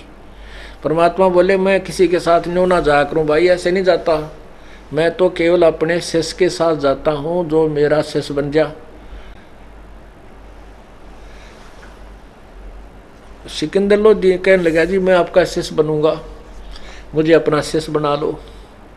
परमात्मा ने कहा कि मांस, शराब, तम्बाकू नहीं खाना, जीव हिंसा तेरे राज्य में नहीं होनी चाहिए, कोई भी हत्या नहीं होनी चाहिए, गौ हत्या या कोई जीव हत्या, बकरा या आदि कोई नहीं तेरे राज्य में हिंसा होनी चाहिए, तो मैं तुझे नाम दूं। अब सिकंदर लोधी कहने लगा प्रभु नाम तो मैं लूंगा, क्योंकि मुझे और कोई ठिकाना नजर नहीं आ रहा, मैं आपका शिष्य बनूंगा। प्रभु एक प्रार्थना है इस दास की कि मैं न तो मांस खाऊंगा, ना जीव हिंसा करूंगा, ना शिकार खेलने जाऊंगा, लेकिन ये पीर लोग मेरे बस के कोई नहीं परमात्मा, इनके ऊपर मेरी कुछ नहीं चलती। मैं जो है मैं अनाउंस जरूर करा दूंगा भाई जीव हिंसा मत करियो, पर परमात्मा मेरी चाल गति नहीं की और मैं आपकी अपना आत्म कल्याण चाहता हूँ। परमात्मा भी जानते थे कि ये इस बात में व्यवस्था है। ठीक है भाई तू अपना अनाउंस करा देना और साथ में ये जो करेगा फिर अपनी आप भरेगा। कहने का भाव ये है सिख। फिर उन्होंने कहा कि जी मांस तो जैसे हम वैसे तो नहीं खाऊंगा, लेकिन प्रसाद रूप में जो मांस हमें खिलाया जाता है, बकरीद और जैसे भी कोई ईद होता है, कोई समागम होता है, हमारा धार्मिक पर्व होता है, उसमें मांस जरूर वितरित करते हैं, वो प्रसाद होता है, वो तो अवश्य खाना पड़ता है। परमात्मा कहने लगे भाई मांस खाने का प्रावधान किसी सदग्रंथ में नहीं है। क्या बताया भगवान ने? नबी मोहम्मद नमस्कार है, राम रसूल कहाया, 1,80,000 को सौगंध जिन नहीं कर्ज चलाया।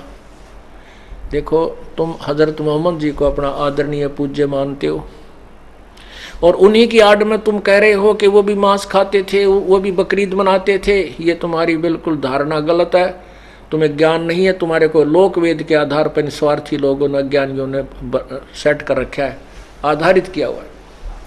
नबी मोहम्मद नमस्कार है, ये तो आदरणीय महापुरुष थे और वो भगवान के संदेश वाहक थे, रसूल थे। नबी मोहम्मद नमस्कार है, राम रसूल कहाया, 1,80,000 अनुयायी थे, वही थे उस टाइम मुसलमान बने थे हजरत मोहम्मद जी के। उन 1,80,000 को सौगंध जिन नहीं कर्ज चलाया, उन्होंने तुम्हारी तरह कोई भी हिंसा नहीं की। मुसलमान धर्म में जू मारना या डेरे हो जाया करें ये मारना भी निषेध है, ब्याज लेना भी निषेध है। तो क्या वो बकरे काटने की सलाह वो महापुरुष दे सकते हैं? कभी भी नहीं। वो तो और कहानी बनी थी कि हजरत मोहम्मद जी को परमात्मा मिले थे कबीर जी, उससे पहले उनको वो जबरील नाम के देवता ऊपर ले गए थे और वहाँ उसने बाबा आदम मिले और जो अब्राहिम मिले, ईसा जी मिले, मूसा जी, उनके पहले जो नबी हुए हैं संदेश वाहक, वो सारे मिले, आदम भी मिला। और वहाँ से भगवान का आकाशवाणी से वो 5 नमाज लेकर के आए थे। उसके बाद परमात्मा गए थे कि भाई ये रास्ता ठीक नहीं है, आप मेरी शरण में आ जाओ। परमात्मा हजरत मोहम्मद जी की आत्मा को सतलोक लेकर गए थे। वापस जब छोड़ा तो अपने, क्योंकि उस समय तक हजरत मोहम्मद जी के कई शिष्य हो गए थे हजारों की संख्या में, वह प्रभुता ना छूटी। उधर से जबरील नाम के देवता का डर, क्योंकि उसने गला घोंट घोंट कर उसको डरा कर धमका कर उनको यो ज्ञान दिया था। तो परमात्मा के संपर्क में आने से हजरत मोहम्मद अस्थायी चुंबक बन गया, उसमें सिद्धियां आ गई। जैसे नानक साहब जी को बेई नदी से परमात्मा कबीर जी आए थे, वो सतलोक लेकर गए थे, उसके बाद उनको वापस छोड़ा था अपनी महिमा से परिचित करा करके। फिर काशी में वही स्वरूप जो सतलोक में देखा था वही देखा, एक जुलाहे के रूप में जब नानक जी ने कहा था फाई सूरत मलुकी वेश ए ठगवाड़ा ठगी देश खरा सियाणा बहुते बार, ये दानक रूप रहा करतार, लोगों ये दानक रूप रहा करतार, देखो यो रहा। अब वो तो पागल से हो गए, क्योंकि वही भगवान जिसकी तलाश में हम सारी उम्र खोजी वो सामने बैठे। तो उसके बाद नानक जी साहब में सिद्धियां आ गई थी, समुद्र पर चलना, अंतर ध्यान हो जाना, एक जगह से दूसरी जगह प्रगट हो जाना, इस तरह की सिद्धियां आ गई थी उसमें। ऐसे ही हजरत मोहम्मद में परमात्मा के संपर्क में होने से अस्थायी वो चुंबक बन गया। जैसे लोहे को चुंबक के साथ रख दिया जाए तो कुछ समय के बाद वो भी चुंबकीय गुणों से युक्त हो जाता है, परंतु वो अस्थायी होता है, कुछ दिनों के बाद वो समाप्त हो जाता है। ऐसे हजरत मोहम्मद जी में सिद्धि आ गई थी, परमात्मा की बात को वो नहीं माने थे। सिद्धि में उसने देखा कि एक दिन मंत्र पढ़ के अपना जो वो कलमा कह लो, उसने जैसे गायत्री मंत्र बोलते हैं ऐसा मंत्र समझ लो, ऐसा उन्होंने अपना एक बना रखा श्लोक सा। उस कलमे को पढ़ के और उसने एक बकरे का पत्थर मार दिया कांकर, और वो बकरा मर गया। उस बकरे का मालिक था गरीब आदमी, भेड़ बकरियां पाला करते उस क्षेत्र में।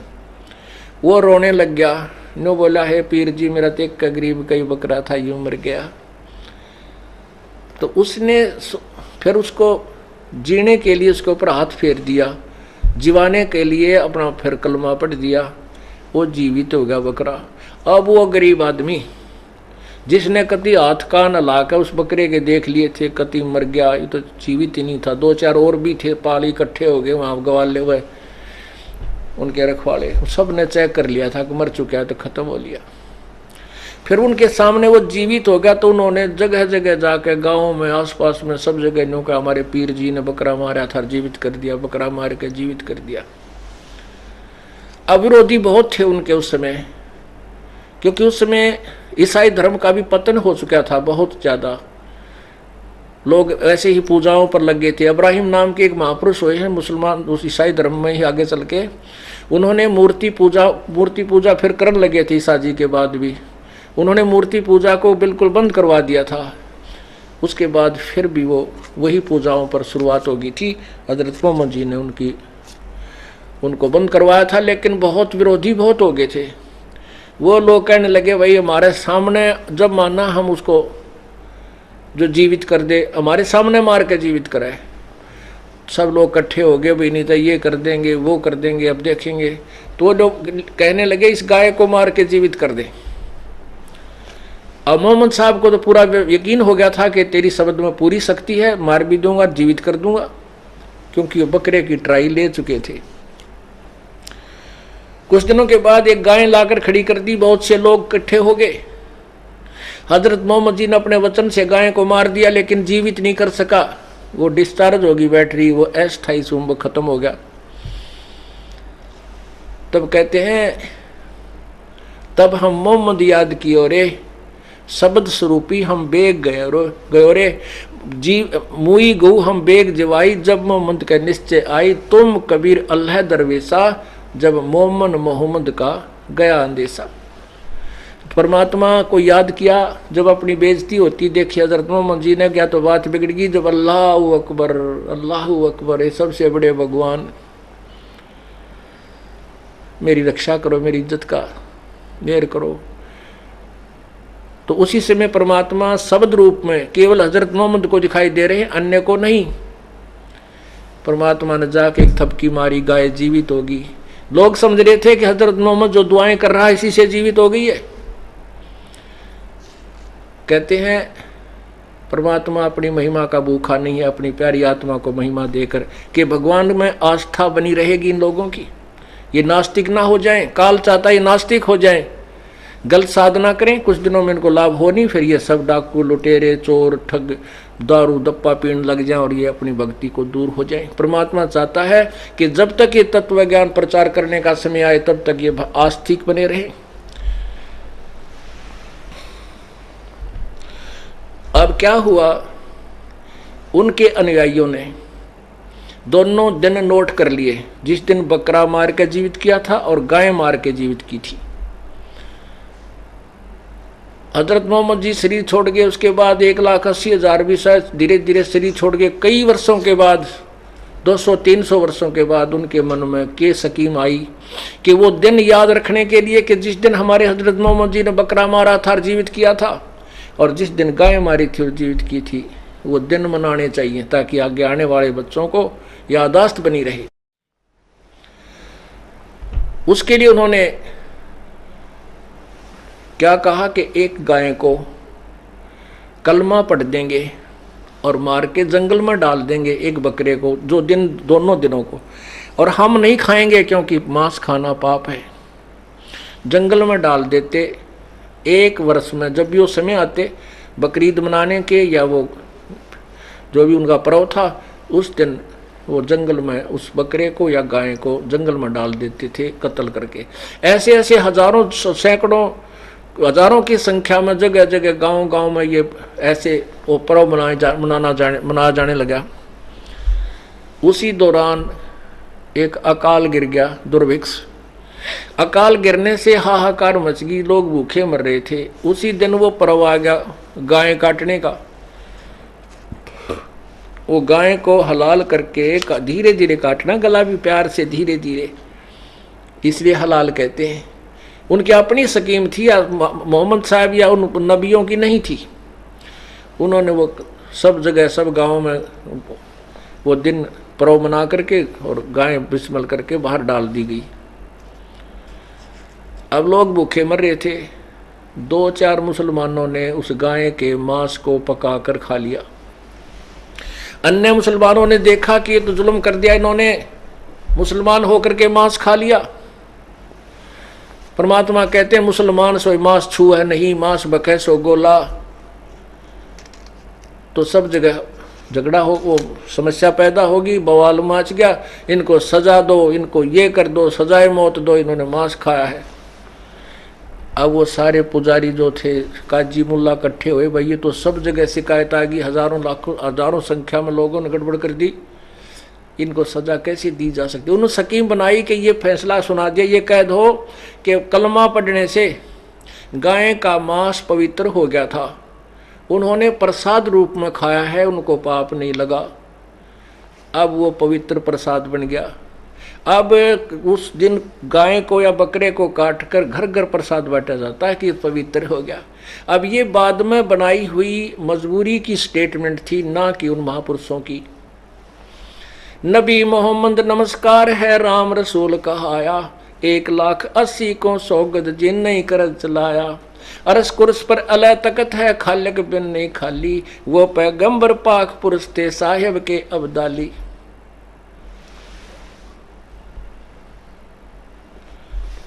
अब परमात्मा ने उनको प्रवचन किए और उस सिकंदर लोधी का दिमाग ठिकाना आ गया। कहने लगा भगवान मैं मांस नहीं खाऊंगा आज के बाद, चाहे वो कुछ भी कहें, ये मेरा प्रॉमिस हो गया। अगर ठीक है प्रॉमिस हो गया तो मेरा प्रॉमिस है, नाम दे दूंगा। हुक्का तम्बाकू नहीं प्रयोग करेगा। मुसलमान धर्म में शराब तो पहले ही प्रोहिबिटेड है, पूरा निषेध है। बहुत कुछ उसके बारे में कहते हैं। शराब अगर कहीं अंग पर भी गिर जाए उस अंग को काट के फेंक दो, इतनी भयंकर बुराई मानते हैं। अब देखो कैसे कैसे हम भ्रमित हो गए। सिख समाज में तम्बाकू, बीड़ी, हुक्का ये सबसे बुरा, बाकी मांस और बुरा, शराब की कोई आंट नहीं। हिंदू समाज में मांस बुरा, शराब और जो है हुक्के की कोई आंट नहीं। ऐसे हम अपने अपने हिसाब से अटकलों से अटके हुए। बाकी ये तीनों चीज़ बुरी, ना मांस खाने की, ना शराब पीने की, ना तम्बाकू पीने का, ये सभी दोष हैं। और इनमें से कोई एक भी करता तो भी दोषी है, भगवान प्राप्ति नहीं कर सकता।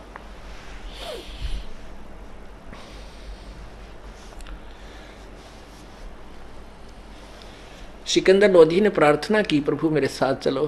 भाई चाली मैंने प्रॉमिस कर लिया, मैंने भी अपना वायदा निभाना है, आप मेरे से। उन्होंने उपदेश ले लिया और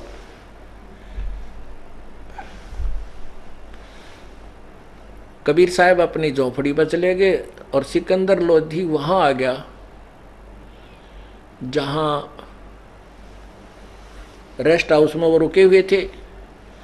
अब वहां जाकर के सभी जो 10,000 20-50 200 से 300 सैनिक थे, अंगरक्षक साथ गए थे, उन्होंने आंखों देखा और खुद वो चमत्कार सामने के वो कुलता हुआ गया था, कर्राता हुआ गया था। सिकंदर लोधी हंसता हुआ आया। वह पूरे राजभवन में सबके सैनिकों में आस पास में सभी ये चर्चा चल रही थी, भाई कबीर नाम के महापुरुष ने कमाल कर दिया, राजा का रोग दूर कर दिया, हमारे आंखों के सामने एक महात्मा का कत्ल कर दिया गया था वो भी जीवित कर दिया। अब शेख तकी जो धार्मिक गुरु, ओहो, अब उसने थाली पहना लिए सींग, अभी तेरी भाई वहां कम होगी, ये तो कोई और गुरु बना लिया इसने।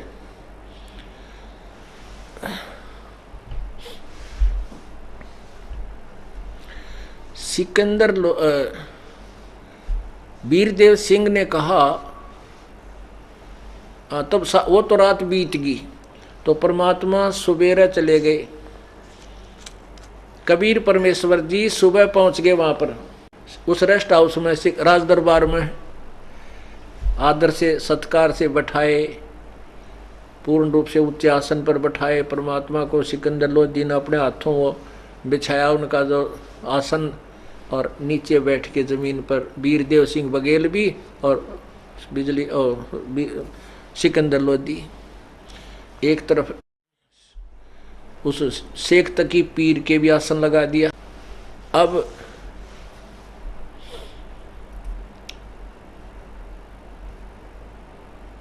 वीरदेव सिंह ने प्रश्न किया, सिकंदर लोधी ने प्रश्न किया कि हे प्रभु, आपकी आज्ञा हो तो मैं कुछ प्रश्न करूं। कहा करो भाई, ना क्यों करो, कि मैंने सब जगह ट्रीटमेंट करवा लिया था और सभी जगह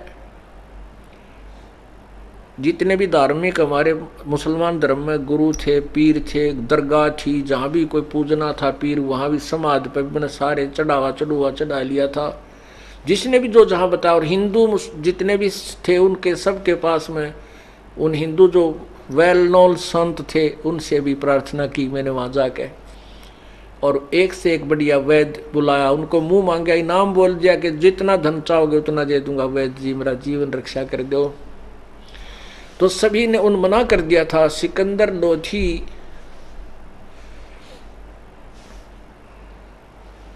लोधी बता रहा है कि सभी ने मना कर दिया और ये कहा सभी धार्मिक लोगों ने कि पहले तो अपने जंतर मंत्र बताए, ये कर लो वो कर लो, मैंने सारा कर लिया लेकिन कोई राहत नहीं मिली। उन्होंने कहा कि ये तुम्हारे प्रारब्ध के कर्म है, ये तो तुझे भोगना ही पड़ेगा, इसको कोई समाप्त नहीं कर सकता। यही स्टेटमेंट हिंदुओं के गुरुओं ने, पीरों ने दी, यही स्टेटमेंट मुसलमानों के पीरों ने और काजियों ने, मुल्लाओं ने दी। तो भगवान मैंने तो ये सोच लिया था ये बाकी जो शेष जीवन है मेरा तो रो रो के कटेगा। और अंत में कई बार सुसाइड करने की भी सोची कि आत्महत्या कर लो, इसी से बूढ़े नरक से अच्छा तो।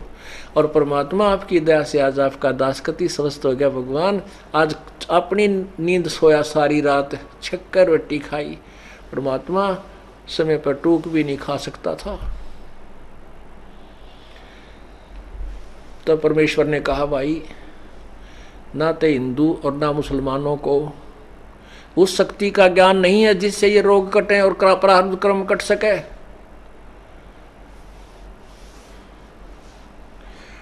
वो पीर जी बैठा था, ने बोला अच्छा तू ही है बस एक सबको जानने वाला, हम कुछ नहीं जानते।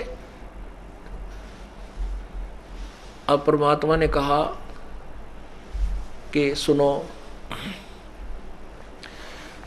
आप, परमात्मा ने कहा कि न तो हजरत मोहम्मद पूर्ण ज्ञान से परिचित था और न ही ब्रह्मा विष्णु महेश पूर्ण ज्ञान से परिचित थे। वो तत्व ज्ञान मेरे पास है और वही वो भक्ति, वो शक्ति जो परमात्मा की है वह मेरे पास है, जिससे ये सब प्रारब्ध कर्म पाप भी समाप्त हो सकते हैं। अब शेख तकी ने पहना लिए, सींग की फंस गया। हजरत मोहम्मद को ये कहता हुआ ज्ञानी था, उसको ज्ञान नहीं था, ये है वो है, हो गया लाल, 100 पे सुई गई उसकी तो भाई। अब परमात्मा बोले भाई एक बात बता, आपने अपने हजरत मोहम्मद जी का जीवन चरित्र पढ़ा है? कहाँ जी, खूब पढ़ा है। और तू पढ़ेगा हमारे हजरत मोहम्मद का जीवन? परमात्मा ने बताया कि वो प्यारी आत्मा कितना कष्ट में जीवन से जूझता रहा। क्या बताया? हजरत मोहम्मद जी का गर्भ में थे, अपनी माँ के पेट में थे, पिता की मृत्यु होगी। जब 5-6 वर्ष के हुए तो माँ की मृत्यु होगी, और थोड़े से 10-15 वर्ष के हुए तो दादा की मृत्यु होगी, जो उसको पाल रहा था। एक कति यतीम अनाथ हो गए। उसके बाद एक 25 वर्ष की उम्र में एक 40 वर्षीय औरत, जो 3 बार विधवा हो चुकी थी, 30 यानी जिससे पहले शादी की वो मर गया, दूसरे से शादी की वो भी मर गया, तीसरे से शादी की वो भी मर गया, 40 वर्ष की उम्र वो प्राप्त थी। लेकिन उन तीनों पतियों की संपत्ति उसके पास थी। 25 वर्ष की औरत से 25 वर्ष की उम्र में 40 वर्ष की औरत से ब्याह कराया। उसके 4 लड़कियां 3 लड़के हुए। तीनों लड़के हजरत मोहम्मद जी की आंखों के सामने मृत्यु को प्राप्त हुए। और उस समय तो हजरत मोहम्मद जबरील देवता द्वारा बताई हुए कुरान शरीफ को पढ़ाया करता और पढ़ा करता था। वो साधना करता था, तुम 7 जन्म नहीं कर सकते जो हजरत मोहम्मद करता था। और फिर भी उसका जीवन नरक में रहा। अपनी आंखों देख लीजिए। अब परमात्मा आपको हजरत मोहम्मद जी की जीवनी से परिचित कराते हैं। पुण्यात्माओं, किसी भी वस्तु तक पहुंचने के लिए हमने किसी मूल चीज का सहारा लेना पड़ता है, क्योंकि निराधार ज्ञान का कोई अस्तित्व नहीं होता। अब देखिएगा, हजरत मोहम्मद जी के पूज्य पिताजी का नाम श्री अब्दुल्ला था। ये देखिएगा, जीवनी हजरत मोहम्मद सल्लल्लाहु अलैहि वसल्लम। और ये कहाँ से छपी है, कौन इसके प्रकाशक हैं? ये है मोहम्मद इनायतुल्लाह सुभानी, अनुवादक नसीम गाजी फलाही। और ये कहाँ से छपी है? मरकजी मकतबा इस्लामी पब्लिशर्स, नई दिल्ली तक।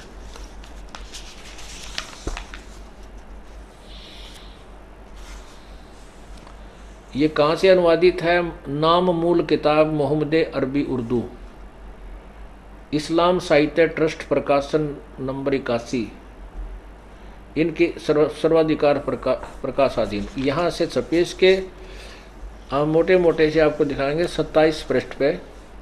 शादी को अभी कुछ ही दिन हुए थे। व्यापारियों का एक काफिला शाम जा रहा था। उसके बाद अब्दुल्ला उनके साथ, वो अब्दुल्ला भी हो लिया जो हजरत मोहम्मद जी के पिताजी थे। वापसी में मदीने से गुजरे। वहाँ उनके बाप का ननिहाल था। थके तो थे ही, दम लेने के लिए ठहर गए। इत्फाक से बीमार पड़ गए। साथियों ने उन्हें वहीं छोड़ दिया और मक्के को चले गए। मदीना, जहाँ से लोग कल अब्दुल्ला की नई जिंदगी का मुबारक पैगाम लेकर आए थे, आज वहीं से अब्दुल्ला के इंतकाल यानी मृत्यु की दुखद खबर आ रही है। खबर बड़ी दर्दनाक थी। नौजवान की मौत, वह भी अब्दुल्ला जैसे नौजवान की। बड़े बाप पर तो दुख और गम का पहाड़ टूट गया, यानी दादाजी पे। और आमिना या हजरत मोहम्मद जी की माता जी थी का सुहाग ही उजड़ गया। अब्दुल्ला का इंतकाल हुआ तो आमिना गर्भवती थी। हजरत मोहम्मद जी जब पेट में थे, माँ के गर्भ में थे, तो उनके पिता की मृत्यु हुई जब वो आमिना गर्भवती थी। सोमवार का दिन था। रबीउल अव्वल की 12 तारीख थी कि आमिना के यहाँ एक बच्चे ने जन्म लिया। बच्चे का नाम मोहम्मद सल्लल्लाहु रखा गया। अब देखो आगे।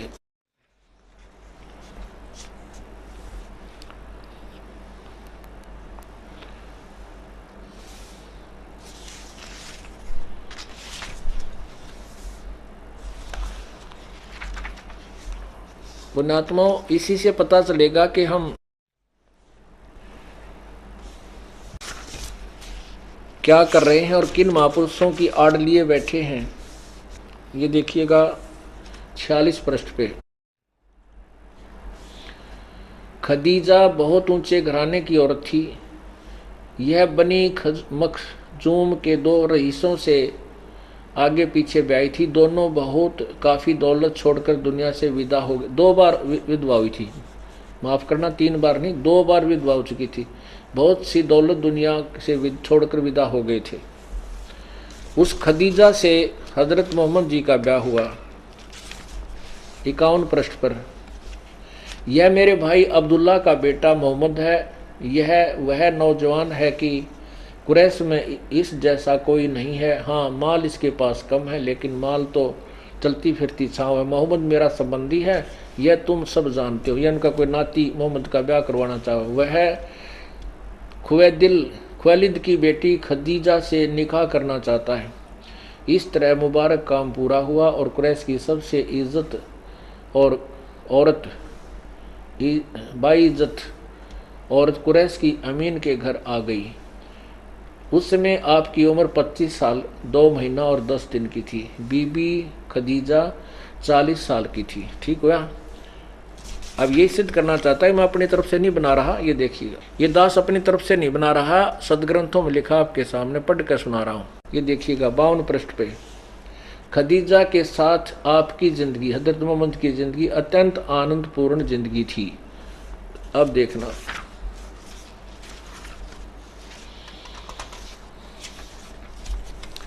पृष्ठ 64 पर। लेकिन ये मुबारक घड़ियां और खुशी के दिन जल्द ही खत्म हो गए। आपके सब बेटे एक एक करके अल्लाह को प्यारे हो गए। कासिम, तैयब और ताहिर सब अल्लाह को जा मिले। जख्म पर जख्म लगते रहे, लेकिन आप सब्र की करते रहे। बचपन में तो यतीमी का दुख, माँ बाप मर गए थे यानी अनाथ हो गया था, उठाया। बड़े हुए तो अपने जिगर के टुकड़ों का गम सहन करना पड़ा। आत्माओं, परमात्मा कह रहे थे कि सिकंदर लोधी एक बात बता, हजरत मोहम्मद जैसी साधना तुम नहीं कर सकते। और जिस साधना को हजरत मोहम्मद जी करता था, उस साधना के करते करते उसका सर्वनाश हो गया।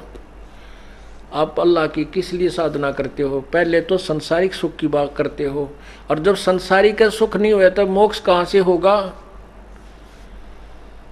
अब सिकंदर लोधी तो सारी मान्य था जो आप कह रहे हो परवरदिगार कति सच्चम सच्चा। जिसके 3 बेटे तीनों मर गए, कैर टूट गया उस पर बाप के ऊपर, उस परिवार के ऊपर, वो काहे की भक्ति के साधना कर रहा था।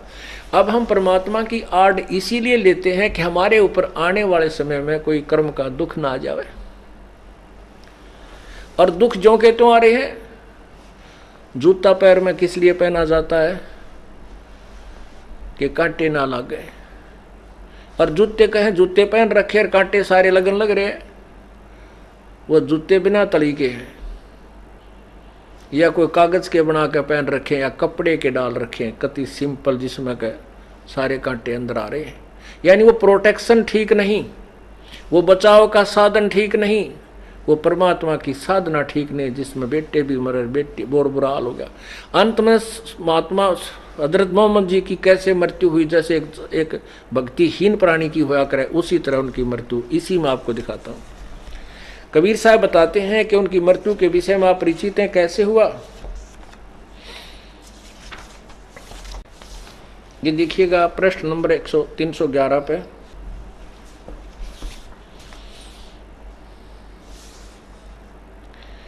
प्यारे नबी सल्लल यानी हजरत मोहम्मद की हालत गिरती गई। बुखार अधिक, कभी घट जाता कभी बढ़ जाता। जब तक पैरों में, यहाँ देखिएगा 310 से, कमजोरी बहुत ज़्यादा थी। बेसहारा चलना आप सल्लल्लाहु यानी हजरत मोहम्मद जी के लिए अब मुमकिन न था। हजरत अली और हजरत अब्बास आपको सहारा देकर बड़ी परेशानियों से हजरत आयशा की यहाँ लाए। सिर दर्द की ज्यादती के कारण आपके सिर में रुमाल भी बांधा था। मुसलमान उदास उदास थे, बेचैन और बेकरार थे, क्योंकि उनका प्यारा बीमारी के बिस्तर पर था और बीमारी हर अक्षण बढ़ती ही जा रही थी। इससे पहले कि कभी आप इस तरह बीमार न हुए थे, इसलिए वे और भी ज़्यादा निराश और फिक्रमंद थे। अब 310 पे 11 पे नबी प्यारे नबी सल्लल्लाहु की हालत गिरती गई। बुखार कभी घट जाता, कभी बढ़ जाता। जब तक पैरों में दम रहा तो चलने फिरने की ताकत रही। आप मस्जिद में आते रहे और मुसलमानों की इमामत करते रहे। इससे सबसे एक आखिरी नमाज तो आपने पढ़ाई, पर वह मगरिब की नमाज थी। ईसा व वक्त का वक्त हुआ तो आपने पूछा, नमाज हो चुकी? साथियों ने कहा, बस आपका इंतज़ार है। आपने बर्तन में पानी भरवाया और गुस्ल किया। उठना चाहा तो बेहोश हो गए। कुछ देर के बाद होश आया तो पूछा, नमाज हो चुकी? साथियों ने फिर कहा, हुजूर का इंतज़ार है। आप फिर नहाए और उठना चाहा। इस बार भी आप बेहोश हो गए। कुछ देर में होश आया तो पूछा, नमाज हो चुकी? फिर भी वही जवाब मिला कि आपका इंतज़ार है। आपके सिर पर पानी डाला गया। उठने का इरादा किया तो फिर बेहोश हो गए। इस प्रकार इस बार होश आया तो फरमाया कि ऐसे ऐसे करो। आगे देखो 312 पे नबी प्यारे नबी सल्लल्लाहु यानी वो हज़रत मोहम्मद, उन्हीं से कहो नमाज पढ़ाएं। किन उन्हीं से को यानी हज़रत आयशा ने कहा, दोबारा वही बात अर्ज की। प्यारे नबी सल्लल्लाहु तकलीफ से बेचैन थे। गुस्से से आवाज़ काफ़ी बुलंद हो गई। फरमाया, कहो अबू बरक से वही नमाज पढ़ाएंगे। हज़रत अबू बरक ने आदेश का पालन किया और कई दिन तक नमाज पढ़ाते रहे। इंतकाल से 4 दिन पहले कुछ सुकून हुआ। यहाँ देखो, फिर आपने फरमाया, मुसलमानों, मैंने वही चीज़ हलाल की है जो अल्लाह ने हलाल की है। मुसलमानों, मैंने उसी चीज़ को हराम किया है जिसको अल्लाह ने हराम किया है। मुसलमानों, किसी को मैंने मारा हो तो यह पीठ हाजिर है, मुझे भी वह मार ले। किसी को मैंने कुछ कहा हो तो वह भी मुझको कह ले। किसी को मैंने कुछ लिया हो तो वह मुझसे ले ले। एक मुसलमान खड़ा हुआ बोला, अल्लाह के रसूल, आपके पास मेरे 3 हिरदम हैं। आपने उसको 3 हिरदम दिए। फिर फरमाया कि हे अल्लाह के रसूल की बेटी फातिमा, हे अल्लाह के रसूल की फूफी सफ़िया, अल्लाह के यहाँ से कुछ के लिए कुछ कर लो, मैं तुम्हें अल्लाह से नहीं बचा सकता। प्यारे नबी के पास बेतुमाल की 7 अशरफियाँ थी। बीमार हुए तो आशंका हुई कि कहीं ऐसा ना हो कि मौत आ जाए और वे अपनी ही पास रह जाएं। हुक्म दिया कि उन्हें गरीबों को दे दिया जाए, लेकिन सब लोग तो आपको देखभाल में व्यस्त थे, इसलिए किसी को आपका हुक्म याद नहीं रहा। इंतकाल से अगले दिन पहले आपको फिर ख्याल आया तो पूछा, यानी मरने से पहले, वे अशरफियाँ क्या हुई? हज़रत आयशा ने कहा कि अल्लाह के रसूल, वे घर पर ही हैं। आपने कहा ने वह अशरफियाँ मंगाई और हज़रत आयशा ने हाजिर की कर दी। उनको आपने हथेली पर रख कर फरमाया कि अगर मोहम्मद को मौत आ गई और यह उसके पास ही रखी रहेगी तो वह अपने रब को क्या जवाब देगा। फिर आपने उनको कुछ गरीब मुसलमानों में बांट दिया। अब देखो कितने नेक आत्मा थी। नबी मोहम्मद नमस्कार है राम रसूल कहाया। कितनी अच्छी आत्मा थी कि भाई मेरे तो कोई किसी से गलती होगी हो, मैंने किसी का मार दिया हो तो मैं हाजिर हूँ, मुझे आज मार पीट लो, और मैंने किसी को कुछ ले रखा हो तो वो ले लो। तो इस तरह यानी कितनी अच्छी नेक आत्मा थी, लेकिन रास्ता ठीक ना मिलने से उनकी क्या दुर्गति हुई। आगे देखो, यही 313 पर तकलीफ बहुत बढ़ गई थी। फिर आपने उनको कुछ गरीब मुसलमानों में बांट दिया। तकलीफ बहुत बढ़ गई थी। बुखार इतना तेज हुआ कि पूरा शरीर जलने लगा। चहती बेटी फातिमा रजी जो बाप की खिदमत में हाजिर होती, आप उन्हें देखकर स्नेह से खड़े हो जाते, उन्हें चूमते और अपने पास बिठा लेते। आज बला की बेचैनी थी, कमज़ोरी बहुत बड़ी ज़्यादा थी। हज़रत फातिमा आई तो आप उठकर प्यार न कर सके। वे आई स्वयं, उन्होंने आपको चूमा और पहलू में बैठ गई। बुखार इतना तेज था कि बार बार आप बेहोश हो जाते थे। और पास ही एक बर्तन में ठंडा पानी था, आप उसमें हाथ डालते और चेहरे पर मलते। बेचैनी बहुत थी। ठीक उसी वक्त आपके होठ हिले और कानों ने ये शब्द सुने, यहूदियों और ईसाइयों पर अल्लाह की लानत हो कि वे अपने पैगंबरों की कब्रों पर सजदे करने लगे। कमजोरी हर अक्सर बढ़ती जा रही थी, मौत धीरे धीरे सरकती आ रही थी। आपने बर्तन में ठंडा पानी मांगा, तुरंत पानी पेश कर दिया गया। आप बार बार उसमें हाथ डालते और चेहरे पर मलते, चादर कभी मुंह पर डाल लेते, कभी हटा लेते। उस समय निरंतर आपके मुख से ये शब्द निकल रहे थे, हे अल्लाह, नाज जान निकलने के समय ही परेशानियों को झेलना मेरे लिए आसान कर दे। यानी बहुत तंग थे, भगवान तो कह रहे थे कि मेरे ये दुख कम कर दे। प्यारे बाप की बेचैनी देखकर हजरत फातिमा बेचैन हो गई। वे खुद व खुद पुकार उठी, हाय मेरे बाप की बेचैनी, आपने सुना तो फरमाया, आज के बाद फिर तुम्हारा बाप बेचैन न होगा। अपराह्न का समय था, सीने में सांस धड़धड़ा रही थी। इतने में आप के होठ हिले और कानों में ये आवाज आई, नमाज गुलामों से अच्छा सलूक। फिर हाथ ऊपर उठाए, आपने उंगली से इशारा किया और फरमाया, अब और कोई नहीं, बस वही सबसे बड़ा साथी। यही कहते कहते आप लटक गए, आंखें छत पर लग गई और पवित्र आत्मा रब से जा मिली। सत साहिब इंतकाल के समय, उस समय कितनी आयु थी ये और देखिएगा 315 पृष्ठ पे। तो ऐसे ही और भी बहुत से प्रमाण हैं। हमारा एक भक्त है, भक्त यही नरवाना और यहाँ के रहने वाले हैं, बरवाला के भक्त बलजीत दास, जिन्होंने यहाँ 1 एकड़ ज़मीन सबसे पहले उन्होंने दी थी आश्रम के लिए। इन्होंने नाम लिया, इनके पिताजी ने भी नाम ले लिया। बहुत अच्छी आत्मा थी, खूब भक्ति करी। तो अंत समय में उन्होंने आहार छोड़ दिया और शरीर बिल्कुल ठीक ठाक, कोई दिक्कत नहीं, और मंत्र करे खूब डट के। हम काशी गए हुए थे, उसको घर से यहाँ ले आए थे। वो घर इनका इधर नरवाना के आसपास है ना, उसके पास आप उधर है जींद में, जींद जिले में है गांव उनका, भूसला गांव है, भूसला खटखट के आसपास। तो वहाँ से अब पिताजी को, बाकी भाई वहाँ रहते हैं, ये यहाँ रहते हैं, यहाँ ले आए थे। तो मैं भी यहाँ आया। मेरे आते ही ने बोले गुरुजी आ जाएंगे जब शरीर छोड़ दूंगा। तो शरीर में हम वहाँ रुके रात ने और चले गए। अगले दिन वो कहने लगा, भाई महाराज जी आगे और देखिए आगे गुरुजी जहाज ले रहे हैं, ये सामने गाड़ी ला दी, देखिए खड़ी। और भाई मैं जाऊँ हूँ, देखो मैं जा रहा हूँ, सत साहिब न्यू कह और सारा परिवार बुला लिया और चले गए। बड़े आराम से शरीर छोड़ गए। वो फिर 1-8 घंटे के बाद फिर वापस आके कहने लगे, भाई मैं सतलोक गया था बालको, और वहाँ भंडारे चल रहे हैं परमात्मा के, गुरुजी बैठे हैं, सतगुरु बैठे हैं, और मैं तो तुम्हें बताने के लिए आया हूँ। एक दूध पिलाओ मेरे को, थोड़ा दूध पिलाओ। वो अपने फ्रिज ने बोला ताज़ा दूध लाइए, फ्रिज मत निकाल कर ले गए। ने बोले ना जो ताज़ा को नहीं। फिर एक और भगत था, उनके गाय थी या भैंस, वहाँ से दूध लाए। जब 1 कटोरी दूध पी कर ने बोला, भाई मैं चाला, बच्चों लगे रही हो, ये पूर्ण मार्ग है, पूर्ण परमात्मा आए हैं। उस दिन के बाद इस परिवार का ऐसा दृढ़ विश्वास हो गया, समर्पण कर दिया पूरे परिवार ने, रिश्तेदारों ने। बोलो सतगुरुदेव की।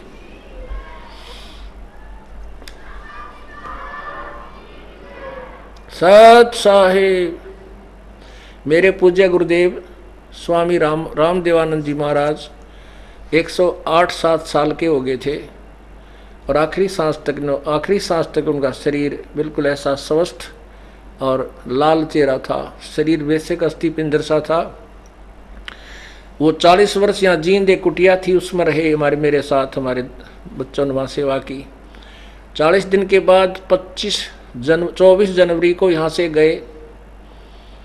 उनके अपने मूल आश्रम था तलवंडी बाई मोगा, मतलब फिरोजपुर जिले में एक मोगा में आश्रम। तलवंडी भाई गए 24 तारीख को, बारे भगत वहाँ छोड़ कर आए। सेवक वहाँ हमारे साथ उनके साथ रहते। 25 को विश्राम किया, 26 को दिन में 10 बजे अपना सुमन करते करते ऐसे आराम से बैठे बैठे और शरीर छोड़ गए। बोलो सतगुरुदेव की। पुण्यात्माओं, भक्ति इसलिए की जाती है कि हमारे घर में सुख रहे, अंत समय सुथरा बीते। आप देख रहे हैं महापुरुषों की, इन महापुरुषों का दोष नहीं, ब्रह्मा विष्णु महेश जैसे चक्कर में डाल रखे इन नबी और अल्लाह, इनकी तो बहुत दूर की बातें हैं।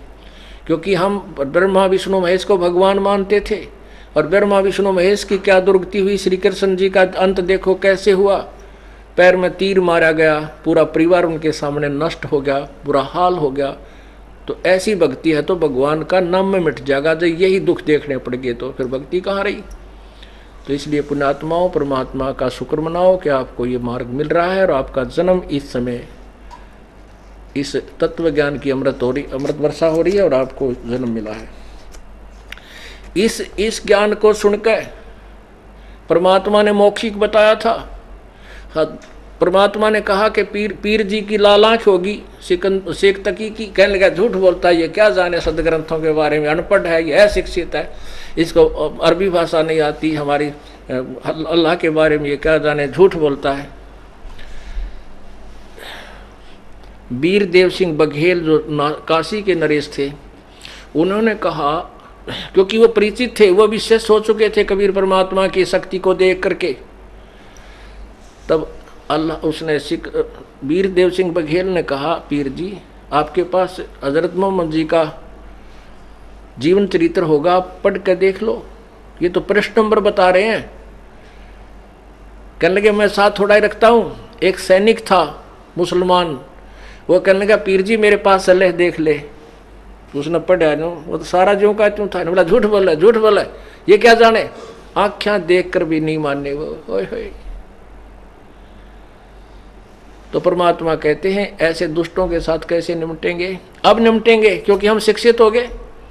अब कोई गुरु पीर ने कहेगा ऐसा नहीं लिखा कुरान में, ऐसा नहीं लिखा पुराण में, ऐसा नहीं लिखा वेदों में, हम खुद देख लेंगे और उनको धिक्कार देंगे, मरो तुम एक तरफ। अब हम अपनी साधना अपने संत के अनुसार करेंगे। बोलो सतगुरुदेव की।